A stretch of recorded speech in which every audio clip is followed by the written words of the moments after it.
ഒരു സന്തോഷമൊക്കെ തോന്നുന്നുണ്ടോ? എന്റെ ജീവിതത്തിൽ എനിക്ക് ഏറ്റവും പ്രിയപ്പെട്ട പദമാണ്. ഞാൻ പോകുന്ന വേദികളിലെല്ലാം തന്നെ ഉപയോഗിക്കുന്നു മാത്രമേ ഉള്ളൂ. നാം എല്ലാം പാപം പുണ്യം എന്നീ കർമ്മങ്ങൾ ചെയ്യുന്നുണ്ട് അല്ലേ? എന്താണ് പാപം? തെറ്റുകൾ. അതിൽ ഞാനൊരു നിർവചനം പറയാം.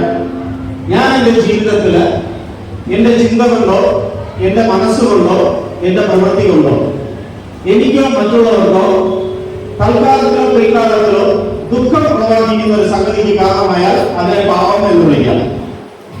ഞാൻ എന്റെ ചിന്ത കൊണ്ടോ എന്റെ മനസ്സുകൊണ്ടോ എന്റെ പ്രവൃത്തി കൊണ്ടോ എനിക്കോ മറ്റുള്ളവർക്കോ തൽക്കാലത്തിലോ പിൽക്കാലത്തിലോ ദുഃഖം പ്രവർത്തിക്കുന്ന ഒരു സംഗതിക്ക് കാരണമായാൽ അത് പാപമാണ് അല്ലേ? അപ്പോൾ സന്തോഷം പ്രവർത്തിക്കുന്ന ഒരു സംഗതിക്ക് കാരണമായാൽ അത് പുണ്യമാണ്. അപ്പൊ പാപ പുണ്യ കർമ്മ ഫലങ്ങളുടെ അടിസ്ഥാനത്തിൽ നമുക്ക് വീണ്ടും വീണ്ടും ജന്മം കിട്ടുന്നു എന്ന് പറയുന്നു. അപ്പൊ കൂടുതൽ പുണ്യം ചെയ്തു കഴിഞ്ഞാൽ ശ്രേഷ്ഠമായ ജന്മം കിട്ടും. ഏറ്റവും കൂടുതൽ പുണ്യം ചെയ്തവർക്ക് ദേവനായിട്ട് ജന്മം കിട്ടും. അതിൽ കൂടുതൽ പുണ്യം ചെയ്തവർക്ക് ദേവേന്ദ്രനായിട്ട്, അതിൽ കൂടുതൽ പുണ്യം ചെയ്തവർക്ക് ബ്രഹ്മാവായിട്ട്, പിന്നെ വിഷ്ണുവായിട്ട്, ഒടുവിൽ കൈലാസപതിയായ ശിവനായിട്ട് ജന്മം കിട്ടുന്നു എന്ന് പറയുന്നു. അപ്പൊ ആ കൈലാസപതിയായ ശിവനായിട്ട് ജന്മം കിട്ടിയാലും ആ ശിവൻ, ആ ആത്മാവിന് ഒരു ആയുസ്സുണ്ട്. ഈ പ്രപഞ്ചത്തിൽ സൃഷ്ടിക്കപ്പെട്ടിരിക്കുന്ന സർവ്വത്തിൽ ഒരു ആയുസ്സുണ്ട് അല്ലെ? കത്തിച്ചൊലിച്ചുകൊണ്ടിരിക്കുന്ന സൂര്യൻ ഇനി എത്ര കാലം കാണുമെന്ന് അറിയാമോ? നാസ പറയുന്നു ഇനി 500 കോടി വർഷങ്ങൾ കൂടി മാത്രമേ കാണുകയുള്ളൂ. ഓൾറെഡി 500 കോടി വർഷങ്ങൾ കഴിഞ്ഞു. ഇനി ഒരു 500 കോടി വർഷങ്ങൾ കൂടി മാത്രമേ ഈ സൂര്യൻ കാണുകയുള്ളൂ. അതിനുശേഷം അതിന്റെ ജ്വലനം നഷ്ടപ്പെട്ട് ഒരു അഗ്നിഗോളമായിട്ട് ഈ ആകാശഗംഗയിൽ ഒഴുകി നടക്കും. അതിനുശേഷം അതിന്റെ അഗ്നിഗോളം നഷ്ടപ്പെട്ട ഒരു പാറയായിട്ടോ ഇരുമ്പായിട്ടോ ഒക്കെ മാറി ഇങ്ങനെ ഒഴുകി നടക്കും. അവസാനം പൊടിഞ്ഞ് ഇല്ലാതാകുന്ന ഒരവസ്ഥയിൽ എത്തിച്ചേരും. ഏതൊന്നും ഈ പ്രപഞ്ചത്തിൽ സൃഷ്ടിക്കപ്പെട്ടിട്ടുണ്ടോ അതെല്ലാം നിലനിന്ന് ഇല്ലാതാകും. ഇത് പ്രപഞ്ച സത്യമാണ്. അപ്പോൾ ആ കൈലാസപതിയായ ശിവനായിട്ട് ജന്മം കിട്ടിയാലും ആ ആത്മാവിന് ഒരു ആയുസ്സുണ്ട്. ആ ആയുസ്സിന് ശേഷം ആ ആത്മാവിന് ഒരു അവസ്ഥയിൽ എത്തിച്ചേരാനുണ്ട്, മുക്തി എന്ന് പറയുന്ന അവസ്ഥയിൽ. മുക്തി എന്ന് പറഞ്ഞാൽ ഈശ്വരനെ സാക്ഷാത്കരിക്കുക, ഈശ്വരനായി മാറുക എന്നാണ് അതിനർത്ഥം. അപ്പോൾ ഈശ്വരനെ സാക്ഷാത്കരിക്കണമെങ്കിൽ, ഈശ്വരനായി മാറണമെങ്കിൽ ആ കൈലാസപതിയായ ശിവനായിട്ട് ജന്മം കിട്ടിയാലും ഒരൊറ്റ മാർഗം മാത്രമേ ഉള്ളൂ, ഈ ഭൂമിയിൽ മനുഷ്യനായിട്ട് ജനിക്കണം. അപ്പോൾ ഈ ജന്മങ്ങളിൽ വെച്ച് അതിശ്രേഷ്ഠമായ ജന്മമാണ് മനുഷ്യ ജന്മം. അപ്പോൾ ആ കൈലാസപതിയായ ശിവനായിട്ടോ ബ്രഹ്മാവായിട്ടോ വിഷ്ണുവായിട്ടോ ദേവനായിട്ടോ ദേവേന്ദ്രനായിട്ടോ മുൻജന്മങ്ങളിൽ ജന്മം കൊണ്ട ഓരോരുത്തരായ നിങ്ങളാണ് ഈ ജന്മത്തിൽ മുക്തിക്ക് വേണ്ടിയിട്ട് മനുഷ്യനായിട്ട് ഇവിടെ ജന്മം കൊണ്ടിരിക്കുന്നത്. അതുകൊണ്ട് ഞാൻ ആ പദം ഉപയോഗിച്ചു എന്ന് മാത്രമേ ഉള്ളൂ. ഞാൻ ആരാണ്? ഇതൊരു ആത്മീയ ചോദ്യമല്ല, ഒരു സയന്റിഫിക് ക്വസ്റ്റ്യൻ ആണ്. ഏതാണ്ട് ഭൂമിയിൽ ആദ്യത്തെ ജീവൻ ഉണ്ടായത് ഏതാണ്ട് 480 കോടി വർഷങ്ങൾക്ക് മുമ്പാണ്. 480 കോടി വർഷങ്ങൾക്ക് മുമ്പാണ് ഭൂമിയിൽ ആദ്യ ജീവൻ ഉണ്ടായത്. അതിന് നമ്മൾ കൊടുത്തിരിക്കുന്ന പേരാണ് എന്താണ്? അമീബ. എത്ര അമീബ ഉണ്ടായി കാണും ആദ്യ സൃഷ്ടിയില്? ഉള്ളൊരു പോയി നോട്ട് ചെയ്യാം. ഒരേ ഒരു അമീബ മാത്രമാണ് ഉണ്ടായത് ഏതാണ്ട് 480 കോടി വർഷങ്ങൾക്ക് മുമ്പ്. അമീബയ്ക്ക് ഒരു പ്രത്യേകതയുണ്ട്. ഏകകോശ ജീവിയാണ്, ഒരു ഇന്ദ്രിയം മാത്രമുള്ള ജീവിയാണ്. എന്താണ് ഇന്ദ്രിയം? അതിന്റെ ഓർഗൻ, സെൻസ് ഓർഗൻസ്, അതിന്റെ സ്പർശം, ടച്ച് എന്ന് പറയുന്ന ഒരു ഇന്ദ്രിയമുള്ള ജീവിയാണ് അമീബ. ഞാൻ ആദ്യമേ പറഞ്ഞു ഒരെണ്ണം മാത്രമേ സൃഷ്ടിക്കപ്പെട്ടിട്ടുള്ളൂ. ആ ഒന്ന് എന്ത് ചെയ്തു? തന്റെ ശരീരം രണ്ടാക്കി, 2 2 4 8 16 32 അങ്ങനെ കോടാനുകോടി അമീബകൾ കൊണ്ട് ഈ ഭൂമി മുഴുവനും നിറഞ്ഞു. അതിനുശേഷം അതെന്ത് ചെയ്തു? ആ ഏകകോശ ജീവികളായ അമീബകൾ കൂടി ചേർന്ന് ബഹുകോശ ജീവികളായിട്ട് രൂപാന്തരപ്പെട്ടു. ഇപ്പോഴും ഈ ട്രാൻസ്ഫോർമേഷൻ, ഈ പരിണാമം ഇപ്പോഴും നടന്നുകൊണ്ടേയിരിക്കുന്നു. ഫോർ എക്സാമ്പിൾ, നിങ്ങൾ വീട്ടിൽ നിന്ന് വന്നു, ഒരാഴ്ചത്തേക്ക് ടൂർ പോവുകയാണ്. ഒരാഴ്ച ടൂർ പോകുമ്പോൾ ബാത്റൂമിൽ ഒരു പ്ലാസ്റ്റിക് ബക്കറ്റിൽ നിങ്ങൾ വെള്ളം പിടിച്ചു വെച്ചിട്ടാണ് പോകുന്നതെന്ന് സങ്കല്പിക്കുക. ഒരാഴ്ച കഴിഞ്ഞ് ചെന്ന് നോക്കുമ്പോൾ ആ ബക്കറ്റിന്റെ സർഫസ് മുഴുവൻ ഒരു വഴുവഴുപ്പ് ബന്ധപ്പെട്ടു അല്ലെ? നിങ്ങൾ ബന്ധപ്പെട്ടിട്ടില്ലേ? ആ വഴുവഴുപ്പ് ഉണ്ടായത് എങ്ങനെയാണ്? ആ വഴുവഴുപ്പ് എന്ന് പറയുന്നത് എന്താണ്? പായൽ എന്ന് പറയുന്ന രണ്ടാമത്തെ ട്രാൻസ്ഫോർമേഷൻ ആണ്, പരിണാമമാണ്. ഈ ജലത്തിൽ കിടക്കുന്ന അമീബകൾ കൂടി ചേർന്ന് പായലായിട്ട് രൂപാന്തരപ്പെടുന്നു. ഇപ്പോഴും പരിണാമം നടന്നുകൊണ്ടേയിരിക്കുന്നു. ആ പായലുകൾ ഒരു 6 മാസം കെട്ടിക്കിടക്കുന്ന ഒരു കുളത്തിൽ കെട്ടിക്കിടക്കുന്ന ഒരു പായൽ നമ്മൾ പോയി നോക്കിയാൽ അതിലൊരു ചെടി പൊന്തി വരുന്ന കാണാം അല്ലെ? അതാണ് അടുത്ത ട്രാൻസ്ഫോർമേഷൻ ആണ്. അവിടെ നിന്ന് സസ്യങ്ങൾ രൂപപ്പെട്ടു. അവിടെ നിന്നും സസ്യങ്ങളിൽ നിന്നും 2 ഇന്ദ്രിയമുള്ള അല്ലെങ്കിൽ സസ്യങ്ങളുടെ ഫലങ്ങളിൽ നിന്നും നാമെന്ന് പറയുന്ന രുചിയെ തിരിച്ചറിയുന്ന 2ാം ഇന്ദ്രിയമുള്ള ജീവൻ ഉണ്ടായി. ഇപ്പോഴും പരിണാമം നടന്നുകൊണ്ടേയിരിക്കുന്നു. ഫോർ എക്സാമ്പിൾ, പിടിക്കുന്നതാണ് അല്ലേ? ആ പുഴു എവിടെ ഉണ്ടായത്? നമ്മുടെ ഭൂമിയിലേക്ക് നമ്മുടെ അച്ഛനമ്മമാരോടൊക്കെ ചോദിച്ചു കഴിഞ്ഞാൽ അവർ വഴി ഏതെങ്കിലും പ്രാണികളൊന്ന് മുട്ടയിട്ട് ഇഞ്ചക്ട് ചെയ്ത് മുട്ടയിട്ടിട്ട് അത് ചെയ്യുന്ന അങ്ങനെ ഉണ്ടാകാറുണ്ട്. കത്തയ്ക്കാറുള്ള ബീൻസ് പോലുള്ള ചില പച്ചക്കറികൾ നമ്മൾ എടുത്ത് നോക്കിക്കഴിഞ്ഞാൽ അതേ ഈ പുഴുക്കൾ വരുന്ന കാണാം. അത് അങ്ങനെ വരാറുണ്ട്. അതല്ലാതെ നാച്ചുറായിട്ട് ഒരു പഴം നിങ്ങൾ ഇവിടെ വെച്ചേച്ച് പോവുക, ഒരാഴ്ച കഴിഞ്ഞ് വന്നു പോവുക, അതേപോലെ പുഴുവരിക്കും. ആ ഒരു ഇന്ദ്രിയമുള്ള ജീവനിൽ നിന്നും രണ്ടാം ഇന്ദ്രിയമുള്ള ജീവൻ പരിണമിക്കുന്നു. അവിടെ നിന്നും ഗന്ധം തിരിച്ചറിയുന്ന മൂക്കെന്ന് പറയുന്ന മൂന്നാമത്തെ ഇന്ദ്രിയമുള്ള ജീവൻ പരിണമിച്ചു. അവിടെ നിന്ന് കാഴ്ച തിരിച്ചറിയുന്ന കണ്ണെന്ന് പറയുന്ന നാലാമത്തെ ഇന്ദ്രിയമുള്ള ജീവൻ പരിണമിച്ചു. അവിടെ നിന്നും കേൾവി തിരിച്ചറിയുന്ന ചെവി എന്ന അഞ്ചാം ഇന്ദ്രിയമുള്ള ജീവൻ പരിണമിച്ചു. അവിടെ നിന്നും ആറാം ഇന്ദ്രിയമുള്ള മനുഷ്യൻ 65,000 ലക്ഷം വർഷങ്ങൾക്ക് മുമ്പ് പരിണമിച്ചു എന്ന് ശാസ്ത്രം പറയുന്നു. 65,000 ലക്ഷം വർഷങ്ങൾക്ക് മുമ്പ് അഞ്ചാം ഇന്ദ്രിയമുള്ള ഒരു ജീവനിൽ നിന്നും ആറാം ഇന്ദ്രിയമുള്ള മനുഷ്യൻ പരിണമിച്ചു. എത്ര മനുഷ്യൻ ഉണ്ടായി കാണും? പരിണാമ സിദ്ധാന്തം, സിദ്ധാന്തത്തിന്റെ ഒറിജിനൽ സ്പീഷീസ് പരിണാമ സിദ്ധാന്തം പറയുന്നത് ഒരു പരിണാമത്തിൽ ഒന്ന് മാത്രമേ ഉണ്ടാവുകയുള്ളൂ, ഒന്നിലധികം ഉണ്ടാവുകയില്ല. അപ്പോൾ 65,000 ലക്ഷം വർഷങ്ങൾക്ക് മുമ്പ് ഉണ്ടായ ഒരു മകന്റെ അല്ലെങ്കിൽ ഒരു പിതാമഹന്റെ മക്കളും കൊച്ചുമക്കളുമാണ് ഇന്ന് ഭൂമിയിൽ കാണുന്ന സർവ്വ മനുഷ്യരുടെ ജാതകം. അപ്പൊ ഞാനും നിങ്ങളൊക്കെ ആരാണ്? ഒരേ കുടുംബത്തിലെ, ഒരു വസുദേവ കുടുംബത്തിലെ അംഗങ്ങളാണ്, സഹോദരി സഹോദരന്മാരാണ്. ഈ സത്യം നമുക്കറിയാമോ? ഈ സത്യമെല്ലാം നമ്മൾ മറന്നുപോയതുകൊണ്ടാണ് ഞാൻ കർത്തവൻ, നീ വെറുത്തവൻ, ഞാൻ ഇന്ന മതം, നീ ഇന്ന മതം, ഞാൻ ഇന്ന ജാതി, നീ ഇന്ന ജാതി, എന്റെ അതിരും നിന്റെ അതിരും, എന്റെ രാജ്യം നിന്റെ രാജ്യം എന്ന ഇന്ന് ഈ കലഹങ്ങൾ മുഴുവനും ഉണ്ടാകാൻ കാരണം ഞാനും നീ തമ്മിലുള്ള ബന്ധം നമ്മൾ മറന്നുപോയത് കൊണ്ടാണ്. അപ്പൊ 65,000 ലക്ഷം വർഷങ്ങൾ മുമ്പ് ആറാം ഇന്ദ്രിയമുള്ള മനുഷ്യൻ പരിണമിച്ചു. മോഡേൺ സയൻസ് അക്ടിവറായിട്ട് പറയുന്നു മനുഷ്യനാണ് പരിണാമത്തിന്റെ അവസാനത്തെ കണ്ണി. ഈ മനുഷ്യനിൽ നിന്ന് ഏഴാം ഇന്ദ്രിയമുള്ള ഒരു ജീവൻ ഉണ്ടാവുകയില്ല എന്ന് മോഡേൺ സയൻസ് അക്ടിവറായിട്ട് പറയുന്നു. വേണമെങ്കിൽ ചില മാറ്റങ്ങൾ ഉണ്ടാകാം. ഒരു 500 തലമുറയ്ക്ക് ശേഷം, 1000 തലമുറയ്ക്ക് ശേഷം വരുന്ന നമ്മുടെ കൊച്ചുമക്കൾക്കൊന്നും തലയിൽ മുടി കാണുകയാൻ കഴിയും. ഏലിയൻസിന്റെ ഒക്കെ മൂവി കണ്ടിട്ടുണ്ടോ? English movies. ഏലിയൻസിന്റെ മൂവീസിൽ ഏലിയൻസിന് തലയിൽ മുടിയില്ല അല്ലെ? ഈ സിദ്ധാന്തത്തിന്റെ അടിസ്ഥാനത്തിലാണ് ആ സിനിമ ഷൂട്ട് ചെയ്തിരിക്കുന്നത്. ഇനി വരുന്ന 500 തലമുറയ്ക്ക്, 1000 തലമുറയ്ക്ക് ശേഷം വരുന്ന നമ്മുടെ കൊച്ചുമക്കൾ ബുദ്ധിപരമായിട്ട് ഭയങ്കര വികാസം പ്രാപിച്ചവരായിരിക്കും എന്ന് പറയുന്നു. നമുക്ക് ബുദ്ധി എന്ന് പറയുന്ന ഒരു സാധനം ഉണ്ട് അല്ലെ? ഉണ്ടോ? നമ്മൾ ബുദ്ധിക്ക് വേണ്ടി എത്ര ശതമാനം ഉപയോഗിക്കുന്നുണ്ട്? നമ്മുടെ തലച്ചോറിന്റെ ചില ഭാഗങ്ങൾ പ്രവർത്തിക്കുന്നുണ്ടാണ് നമുക്ക് ബുദ്ധി ഉണ്ടാകുന്നത്. നമ്മുടെ ബുദ്ധിക്ക് വേണ്ടിയിട്ട് നമ്മുടെ തലച്ചോറിന് എത്ര ബുദ്ധി നമ്മൾ ഉപയോഗിക്കുന്നുണ്ട്? ഓൺലി 15%. വെറും 15% മാത്രമേ നമ്മൾ ഉപയോഗിക്കുന്നുള്ളൂ. ഐൻസ്റ്റീൻ ലോകം കണ്ടതിൽ വെച്ച് ഏറ്റവും ബുദ്ധിമാനായ സയന്റിസ്റ്റ് അതാണ് ഐൻസ്റ്റീൻ. ഐൻസ്റ്റീൻ എത്ര ശതമാനം ബുദ്ധി ഉപയോഗിച്ചിട്ടുണ്ടെന്ന് അറിയാമോ? ഇന്നും ഐൻസ്റ്റീന്റെ ബ്രെയിൻ എടുത്ത് വലിയ പഠനങ്ങൾ നടത്തിക്കൊണ്ടിരിക്കുകയാണ്. നിങ്ങൾ യൂട്യൂബിലൊക്കെ സെർച്ച് ചെയ്ത് നോക്കിയാൽ അറിയാം. ഐൻസ്റ്റീന്റെ ബ്രെയിൻ എടുത്ത് വെച്ച് വലിയ പഠനങ്ങൾ നടത്തിക്കൊണ്ടിരിക്കുകയാണ്. ഐൻസ്റ്റീൻ എന്തുകൊണ്ടാണ് ഇത്രയും മാത്രം ബുദ്ധി പ്രയോഗിക്കാൻ കഴിഞ്ഞാൽ? ഐൻസ്റ്റീൻ എത്ര ശതമാനം ബുദ്ധി ഉപയോഗിച്ചിട്ടുണ്ടെന്ന് അറിയാമോ? ഓൺലി 17%. വെറും 17%. അപ്പൊ എന്നെക്കാളും നിന്നേക്കാളും വെറും 2% ബുദ്ധി കൂടുതൽ ഉപയോഗിച്ചപ്പോൾ ലോകം കണ്ടതിൽ വെച്ച് ഏറ്റവും ബുദ്ധിമാനായ സയന്റിസ്റ്റ് ആയിട്ട് ഐൻസ്റ്റീൻ മാറാൻ കഴിഞ്ഞു. 100% ബുദ്ധി ഉപയോഗിച്ചാൽ ഞാൻ ആരായമാവും. 2014 ഒരു മൂവി വന്നിട്ടുണ്ട്, ഒരു കൊറിയൻ സിനിമ ലൂസി. 2014 ലൂസി. ആ ലൂസിയുടെ തീം എന്ന് പറയുന്നത് 100% ബുദ്ധി ഉപയോഗിച്ചാൽ മനുഷ്യൻ ആരായി തീരും എന്നാണ് അതിന്റെ സിനിമയുടെ തീം. അത് വളരെ വലിയ ആത്മീയതയിലേക്ക് കടത്തിയിട്ടുണ്ട്. അപ്പോൾ ഈ ബുദ്ധിപരമായിട്ട് വികാസം പ്രാപിക്കും. അതല്ലാതെ ഈ 6 ഇന്ദ്രിയമുള്ള മനുഷ്യനിൽ നിന്നും 7ാം ഇന്ദ്രിയമുള്ള മനുഷ്യൻ പരിണമിക്കുകയേ ഇല്ല എന്ന മോഡേൺ സയൻസ് അക്ടിവറായിട്ട് പറയുകയാണ്. എന്തിനാണ് പരിണാമം നടത്തുന്നത്? 1 ഇന്ദ്രിയം, 2 ഇന്ദ്രിയം, 3 ഇന്ദ്രിയം, 4 ഇന്ദ്രിയത്തിൽ തുടങ്ങി 6ാം ഇന്ദ്രിയമുള്ള എന്നിൽ വന്ന് പരിണാമം നൽകുന്നു. എന്തിനു വേണ്ടിയിട്ടാണ് പരിണാമം ഉണ്ടായത്? ചോദ്യമാണ്. ഇതിന്റെ ഉത്തരം കാണണമെങ്കിൽ നമ്മൾ പുറകിലേക്ക് പോകണം. എത്ര കോടാനുകോടി വർഷങ്ങൾക്ക് മുമ്പാണെന്ന് അറിയത്തില്ല, ശിവം എന്ന് അറിയപ്പെടുന്ന ആ ശുദ്ധശൂന്യം എന്തോ ചില കാരണങ്ങൾ കൊണ്ട് വൈബ്രേറ്റ് ചെയ്യാൻ കഴിയും, സെൽഫ് വൈബ്രേറ്റ് ചെയ്യാൻ കഴിയും. ആ സെൽഫ് വൈബ്രേഷന്റെ ഭാഗമായിട്ട് ഫോർമേറ്റീവ് ഡസ്റ്റ് എന്ന് പറയുന്ന ഡസ്റ്റ് പാർട്ടികൾ ഉണ്ടായി.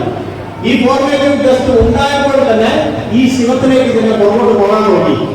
പക്ഷെ ശുദ്ധശൂന്യമായ ശിവത്തിൽ നിന്നുണ്ടായ ഈ ഫോർമേറ്റീവ് ഡസ്റ്റ് മർദ്ദം കൊണ്ട് സ്വയം സ്പിൻ ചെയ്യുകയും ആ സ്പിന്നിങ്ങിന്റെ ഫലമായിട്ട് ഒരു കാന്തിക വലയം ഉണ്ടാവുകയും ചെയ്തു. ഈ കാന്തിക വലയം ഉണ്ടായതിനാൽ ഇവർ പുറകോട്ട് പോകാൻ പറ്റിയില്ല. അപ്പോൾ അവരെന്ത് ചെയ്തു? എങ്ങനെയെങ്കിലും പുറകോട്ട് പോകണം എന്ന ലക്ഷ്യത്തോടു കൂടി അവർ മുന്നോട്ട് പ്രയാണം ചെയ്തു. അങ്ങനെ കാലങ്ങൾ കൊണ്ട് പുതിയ പുതിയ ഫോർമേറ്റീവ് ടെസ്റ്റ് ഉണ്ടാവുകയും കാലങ്ങൾ കൊണ്ട് ആദ്യം ഉണ്ടായ ഫോർമേറ്റീവ് ടെസ്റ്റിന്റെ സ്പിന്നിംഗ് സ്പീഡ് കുറഞ്ഞിരിക്കുകയും രണ്ടാമത് പുതിയതായിട്ട് ഉണ്ടാകുന്നതിന്റെ സ്പിന്നിംഗ് സ്പീഡ് കൂടിയിരിക്കുകയും ചെയ്തു. അങ്ങനെ സ്പിന്നിംഗ് സ്പീഡ് കുറഞ്ഞത് മധ്യത്തിൽ നിന്ന് തട്ടുകയും സ്പിന്നിംഗ് സ്പീഡ് കൂടിയത് അതിനെ ചുറ്റി തട്ടുകയും ചെയ്തു. അങ്ങനെ ആദ്യത്തെ ആറ്റം ഫോം ചെയ്തു. ഏതാണ് ആദ്യത്തെ ആറ്റം? ഈ പ്രപഞ്ചത്തിൽ ഏറ്റവും കൂടുതൽ നിലനിൽക്കുന്ന ആറ്റം, ഒരു ന്യൂക്ലിയസ് ഒരു ഇലക്ട്രോണുള്ള ആറ്റം ഏതാണ്? ഹൈഡ്രജൻ ആറ്റം ഫോം ചെയ്തു. അങ്ങനെ ഹൈഡ്രജൻ ആറ്റം മുതൽ ഒരു ഇലക്ട്രോൺ മുതൽ 2 ഇലക്ട്രോൺ മുതൽ 146 ഇലക്ട്രോൺ നമ്മൾ ഇന്ന് ഇലക്ട്രോൺ ശ്രേണിയിൽ പഠിക്കുന്ന ഇത്രയും മാത്രം ആറ്റംസ് എല്ലാം ഫോം ചെയ്തു. അപ്പൊ ആദ്യം ഉണ്ടായ ടെസ്റ്റ് പാർട്ടിക്കുകളെ നമുക്ക് ആകാശ പാർട്ടികൾ എന്ന് വിളിക്കാം, ആകാശം എന്ന് വിളിക്കാം. രണ്ടാമതായി ഈ വായു പാർട്ടിക്കിൾസിനെ എല്ലാം അല്ലെങ്കിൽ ഹൈഡ്രജൻ തുടങ്ങിയ ഈ മൂലകങ്ങളെ എല്ലാം നമുക്ക് വായു പാർട്ടിക്കിൾസ് എന്ന് വിളിക്കാം, വായു എന്ന് വിളിക്കാം. പിന്നെ വായു മർദ്ദം കൊണ്ട് കംപ്രസ് ചെയ്യാൻ തുടങ്ങി. വായുവിനെ കംപ്രസ് ചെയ്താൽ എന്ത് സംഭവിക്കും? ചൂടാവും, അഗ്നിതത്വം ഉണ്ടായി.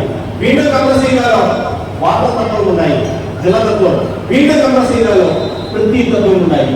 അങ്ങനെ പഞ്ചഭൂത തത്വങ്ങൾ ഉണ്ടായി. ആകാശം, വായു, അഗ്നി, ജലം, പൃഥ്വി എന്ന് പറയുന്ന പഞ്ചഭൂത തത്വങ്ങൾ ഉണ്ടായി. ഈ പഞ്ചഭൂതങ്ങളിൽ നിന്ന് ഈ പ്രപഞ്ചം സൃഷ്ടിക്കപ്പെട്ടു. ഈ പ്രപഞ്ചത്തിൽ നാം വസിക്കുന്ന ഭൂമി സൃഷ്ടിക്കപ്പെട്ടു. ഈ ഭൂമിയിൽ പഞ്ചഭൂതങ്ങളും പഞ്ചഭൂത അവസ്ഥയിൽ നിലനിൽക്കുന്നതുകൊണ്ട് ഇവിടെ ആദ്യത്തെ ജീവൻ ഉണ്ടായി. ആ ജീവനിൽ നിന്നും പരിണമിച്ച് എന്നിൽ വന്ന് നിൽക്കുന്നു. അപ്പോൾ മോഡേൺ സയൻസ് പറയുന്നു ഇനി എന്നിൽ നിന്നൊരു പരിണാമം ഇല്ല എന്ന്.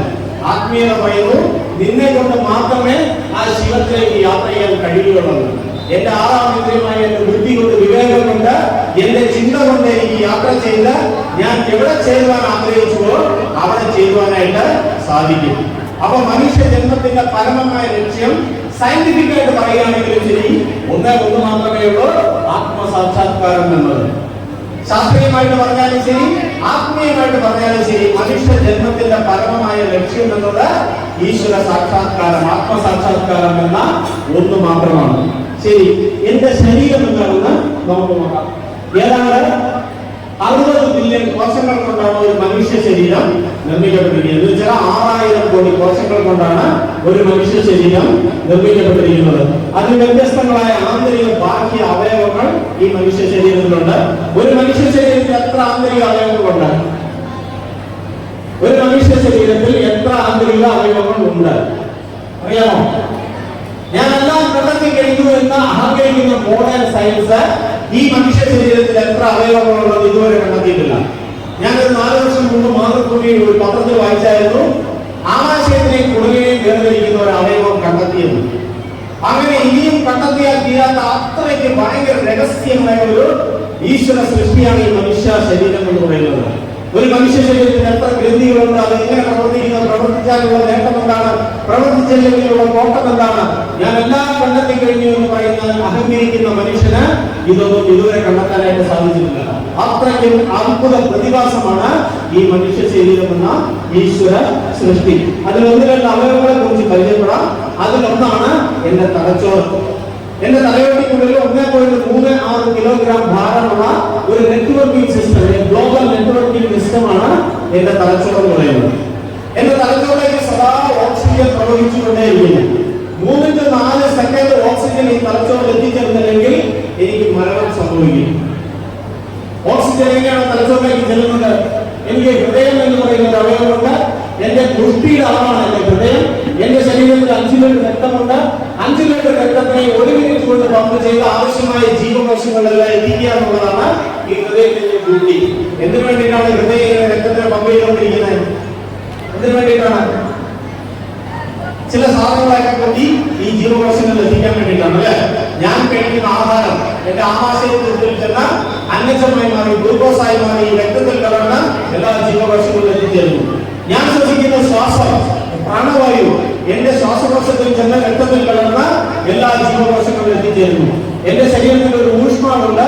ഈ ഊഷ്മാവ് രക്തത്തിലൂടെ സഞ്ചരിച്ച് എല്ലാ ജീവകോശങ്ങളിലും എത്തിച്ചേരുന്നു. ചുരുക്കി പറഞ്ഞാൽ ഒരു മനുഷ്യ ശരീരത്തിൽ 4 തരത്തിലുള്ള പ്രവാഹങ്ങൾ നടക്കുന്നുണ്ട്. രക്തപ്രവാഹം, വായുപ്രവാഹം, താപപ്രവാഹം, ഊർജ്ജപ്രവാഹം. ഈ 4 പ്രവാഹങ്ങൾ കൃത്യമായിട്ട് നടക്കുകയാണെങ്കിൽ മനുഷ്യന് രോഗം എന്ന് പറയുന്ന ഒരു അവസ്ഥ ഉണ്ടാവുകയില്ല. ചമ്രമണിഞ്ഞിരിക്കാറില്ലേ? ചമ്രമണിഞ്ഞിരിക്കുമ്പോഴത്തേക്ക് എന്ത് സംഭവിക്കും? ഒരു 10 മിനിറ്റ് ചമ്രമണിഞ്ഞിരുന്നാൽ കാലം കഴിക്കും അല്ലേ? മരത്തിന്റെ കാരണം എന്താണ്? അങ്ങോട്ട് ബ്ലഡ് സർക്കുലേഷൻ ബ്ലോക്ക് ആയതുകൊണ്ടാണ്. ആ മരത്ത് വകവയ്ക്കാതെ നമ്മളൊരു 2 മണിക്കൂർ ഇരുന്നാലോ അത് വേദനയായിട്ട് മാറും അല്ലേ? ആ വേദന വകവയ്ക്കാതെ 2 ദിവസം ഇരുന്നാലോ അത് രോഗമായിട്ട് മാറും. അപ്പൊ ഈ 4 പ്രവാഹങ്ങളിൽ ഏതെങ്കിലും ഒന്ന് തടസ്സപ്പെട്ടാൽ നാം രോഗിയായിട്ട് മാറും. ഈ 4 പ്രവാഹങ്ങൾ കൃത്യമായിട്ട് നടക്കുകയാണെങ്കിൽ നമുക്ക് രോഗം എന്ന് പറയുന്ന അവസ്ഥ ഉണ്ടാവുകയില്ല. ഹെറിഡിറ്ററി, പാരമ്പര്യം, അതെന്റെ കർമ്മഫലമാണ്. അത് ഞാൻ അനുഭവിച്ചേ മതിയാകുള്ളൂ. പക്ഷെ എന്റെ കയ്യിലിരിക്കുമ്പോൾ എനിക്കൊരു രോഗം എന്ന് പറയുന്ന ഒരു അവസ്ഥ ഉണ്ടാവുകയേ ഇല്ല എന്ന് പറയുന്നു. അപ്പോൾ ഇത് ഇപ്രകാരം തലച്ചോറിലേക്ക് സദാ സർവ്വസമയം ഓക്സിജൻ തരുന്നു. 3, 4, 5 സെക്കൻഡ് ഓക്സിജൻ തലച്ചോറിൽ എത്തിച്ചേർന്നില്ലെങ്കിൽ എനിക്ക് മരണം സംഭവിക്കുന്നു. മറ്റൊന്നാണ് എന്റെ റെസ്പിറേറ്ററി സിസ്റ്റം, എന്റെ ശ്വസനേന്ദ്രിയ വ്യവസ്ഥ.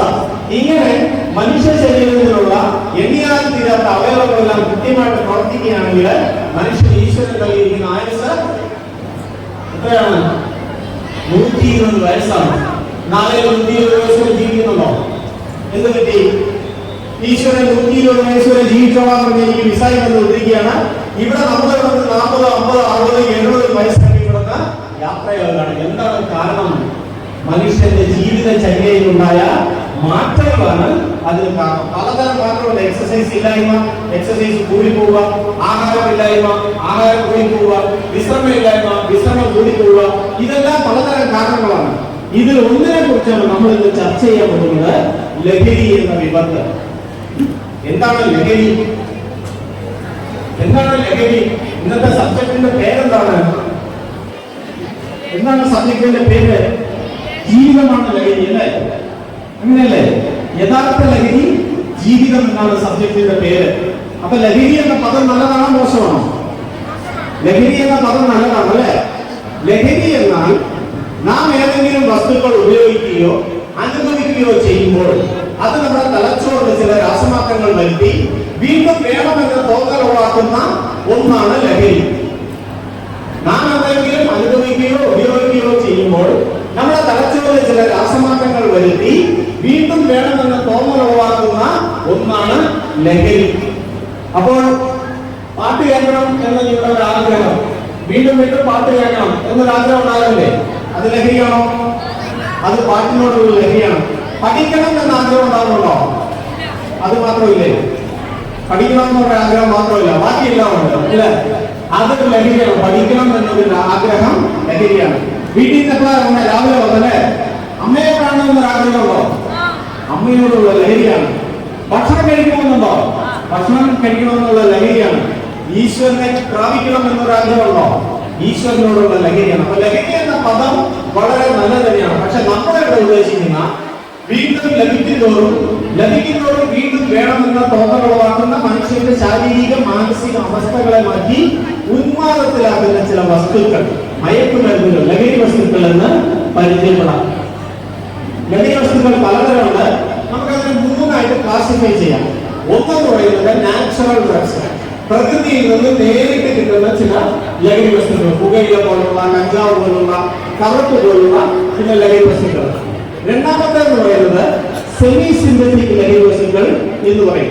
എന്ന് വെച്ചാൽ പ്രകൃതിയിൽ നിന്ന് കിട്ടുന്ന ചില ലഹരി വസ്തുക്കളെ ചില രാസമാറ്റം വരുത്തി മറ്റൊരു ഫോമാക്കി മാറ്റുന്നതാണ് സെമി സിന്തറ്റിക് എന്ന് പറയുന്നത്. ഒരു ഉദാഹരണത്തിന് കറുപ്പ് എന്ന് പറയുന്ന ഒരു ലഹരി വസ്തുണ്ട്. അതിനെ ചില രാസമാറ്റം വരുത്തിയിട്ടാണ് ബ്രൗൺ ഷുഗർ എന്ന് പറയുന്ന ഒരു ലഹരി വസ്തു ഉണ്ടാക്കിയിട്ടുള്ളത്. മൂന്നാമത്തെ എന്ന് പറയുന്നത് സിന്തറ്റിക് ഡ്രഗ്സ് എന്ന് പറയും. രാസലഹരി, പക്ക ലബോറട്ടറികളിൽ ഉണ്ടാക്കിയെടുക്കുന്ന ലഹരി വസ്തുക്കളാണ് മൂന്നാമത്തെ ഇനത്തിൽപ്പെടുന്നത്. ഒരു ആൺകുട്ടി ലഹരി കഴിക്കപ്പെടണമെങ്കിൽ 6 മാസം അവർക്ക് ഉപയോഗിക്കണം. അത്രേ 6 മാസം അവർ തുടർച്ചയായിട്ട് ഉപയോഗിച്ചെങ്കിൽ ഒരു ആൺകുട്ടി ലഹരി കഴിക്കപ്പെടുകയുള്ളൂ. ഒരു പെൺകുട്ടി ലഹരി കഴിക്കപ്പെടണമെങ്കിൽ 21 ദിവസം ഉപയോഗിച്ചാൽ മതി. 21 ദിവസം നിങ്ങൾ ഉപയോഗിച്ചാൽ നിങ്ങൾക്ക് ഒരു ലഹരിക്ക് അടിമയായി മാറാൻ പറ്റും. ഞാൻ ഈ കഴിഞ്ഞ ദിവസം ഫേസ്ബുക്കിൽ കണ്ട ഒരു വീഡിയോ ആണ്. ഒരു ഡോക്ടറാണ്. അദ്ദേഹം ഒരു യാത്രാവേളയില് ഒരാളെ കണ്ടുപിടിക്കുകയാണ് റെയിൽവേ സ്റ്റേഷനിൽ. അയാളെ കണ്ടെത്തുന്നത് ഈ ഡോക്ടറുടെ നല്ല പരിചയം, എവിടെയോ കണ്ടു പരിചയമുള്ളൊരു തോന്നലുള്ളതാണ്. അപ്പൊ ട്രെയിൻ സമയം താമസിക്കുന്നു.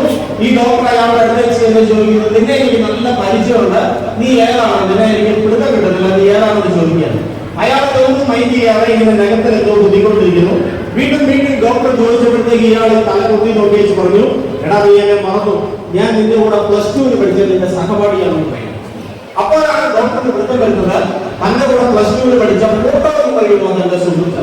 ഫോട്ടോ എന്ന് പറഞ്ഞാൽ പുസ്തകം തുറന്നു നോക്കിയാൽ മതി, അങ്ങനെയുള്ള ബ്രെയിനിൽ പതിയും, കുത്തി ഇത് പഠിക്കുകയൊന്നും വേണ്ട.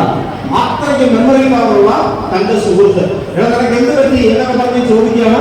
ചോദിച്ചപ്പോഴാണ് ഇയാൾ പറയുന്നത്, ഞാൻ +2 ഒക്കെ കഴിഞ്ഞ് ഉന്നത വിദ്യാഭ്യാസത്തിലേക്ക് പോയി, അവിടെ പഠനത്തിന്റെ ഇടയ്ക്ക് ക്യാമ്പസ് ഇന്റർവ്യൂവിലൂടെ എനിക്ക് ഒരു അമേരിക്കൻ കമ്പനിയിൽ ജോലി തന്നു. ആ ജോലിക്ക് വേണ്ടിയിട്ട് 1 മാസത്തെ ട്രെയിനിങ്ങിന് ഞങ്ങൾ ബാംഗ്ലൂരിൽ പോസ്റ്റ് ചെയ്തു. എന്നെ പോലെ മറ്റ് 10 പേരെ 9 പേരെ സെലക്ട് ചെയ്ത് ഞങ്ങൾ 10 പേരടങ്ങുന്ന ഒരു ടീമായിരുന്നു. ഈ ട്രെയിനിങ് കണ്ടക്ട് ചെയ്തുകൊണ്ടിരിക്കുന്ന അവസരത്തിൽ ആദ്യത്തെ ഒരു 10 ദിവസം കൊണ്ട് ഞങ്ങളെല്ലാം സുഹൃത്തുക്കളായി. അപ്പോൾ 10ാം ദിവസം കഴിഞ്ഞപ്പോഴത്തേക്കും ബാംഗ്ലൂരിലുള്ള ഒരാളുടെ ഒരു സുഹൃത്ത്, ഒരു 11ാമൻ ഇവരിലേക്ക് കടന്നു വരികയാണ്. അയാൾ കടന്നു വെച്ച് ഇവരോട് പറയുകയാണ്, ഇയാളോട് നമ്മുടെ സുഹൃത്തിനോട് പറയുകയാണ്, നീ ഇതൊന്ന് ഉപയോഗിച്ച് നോക്കൂ. അപ്പൊ ഇയാൾ ചോദിച്ചു, ഇത് ഉപയോഗിച്ചാൽ എന്താണ് നേട്ടം? ഇത് ഉപയോഗിച്ചാൽ നിനക്ക് ഭയങ്കര മെമ്മറി പവർ ഉണ്ടാകുമെന്ന് പറയുകയാണ്. നിങ്ങളോട് ഇതുപോലെ വാഗ്ദാനങ്ങളുമായിട്ടായിരിക്കും വരുന്നത്, നല്ല മെമ്മറി പവർ ഉണ്ടാകുമെന്ന് പറയുകയാണ്. അപ്പൊ ഇയാൾ പറയുകയാണ്, എനിക്ക് already I have A God memory, എനിക്ക് നല്ല മെമ്മറി പവർ ഉണ്ട്, ഇനി എനിക്ക് മെമ്മറി പവർ എന്ന ആവശ്യമില്ലാന്ന് പറയാം, നിനക്ക് നല്ല ആനന്ദം ലഭിക്കും. അപ്പോൾ ഇദ്ദേഹം പറയുകയാണ്, എനിക്ക് ആനന്ദത്തിനൊന്നും കുറവില്ല, ഞാൻ നല്ല ആനന്ദം അനുഭവിച്ചിരിക്കുകയാണ്, നിനക്ക് വല്ലാത്ത ഒരു സുഖം കിട്ടും. അപ്പോൾ ഇദ്ദേഹം പറയുകയാണ്, എനിക്ക് സുഖമൊന്നും വേണ്ട.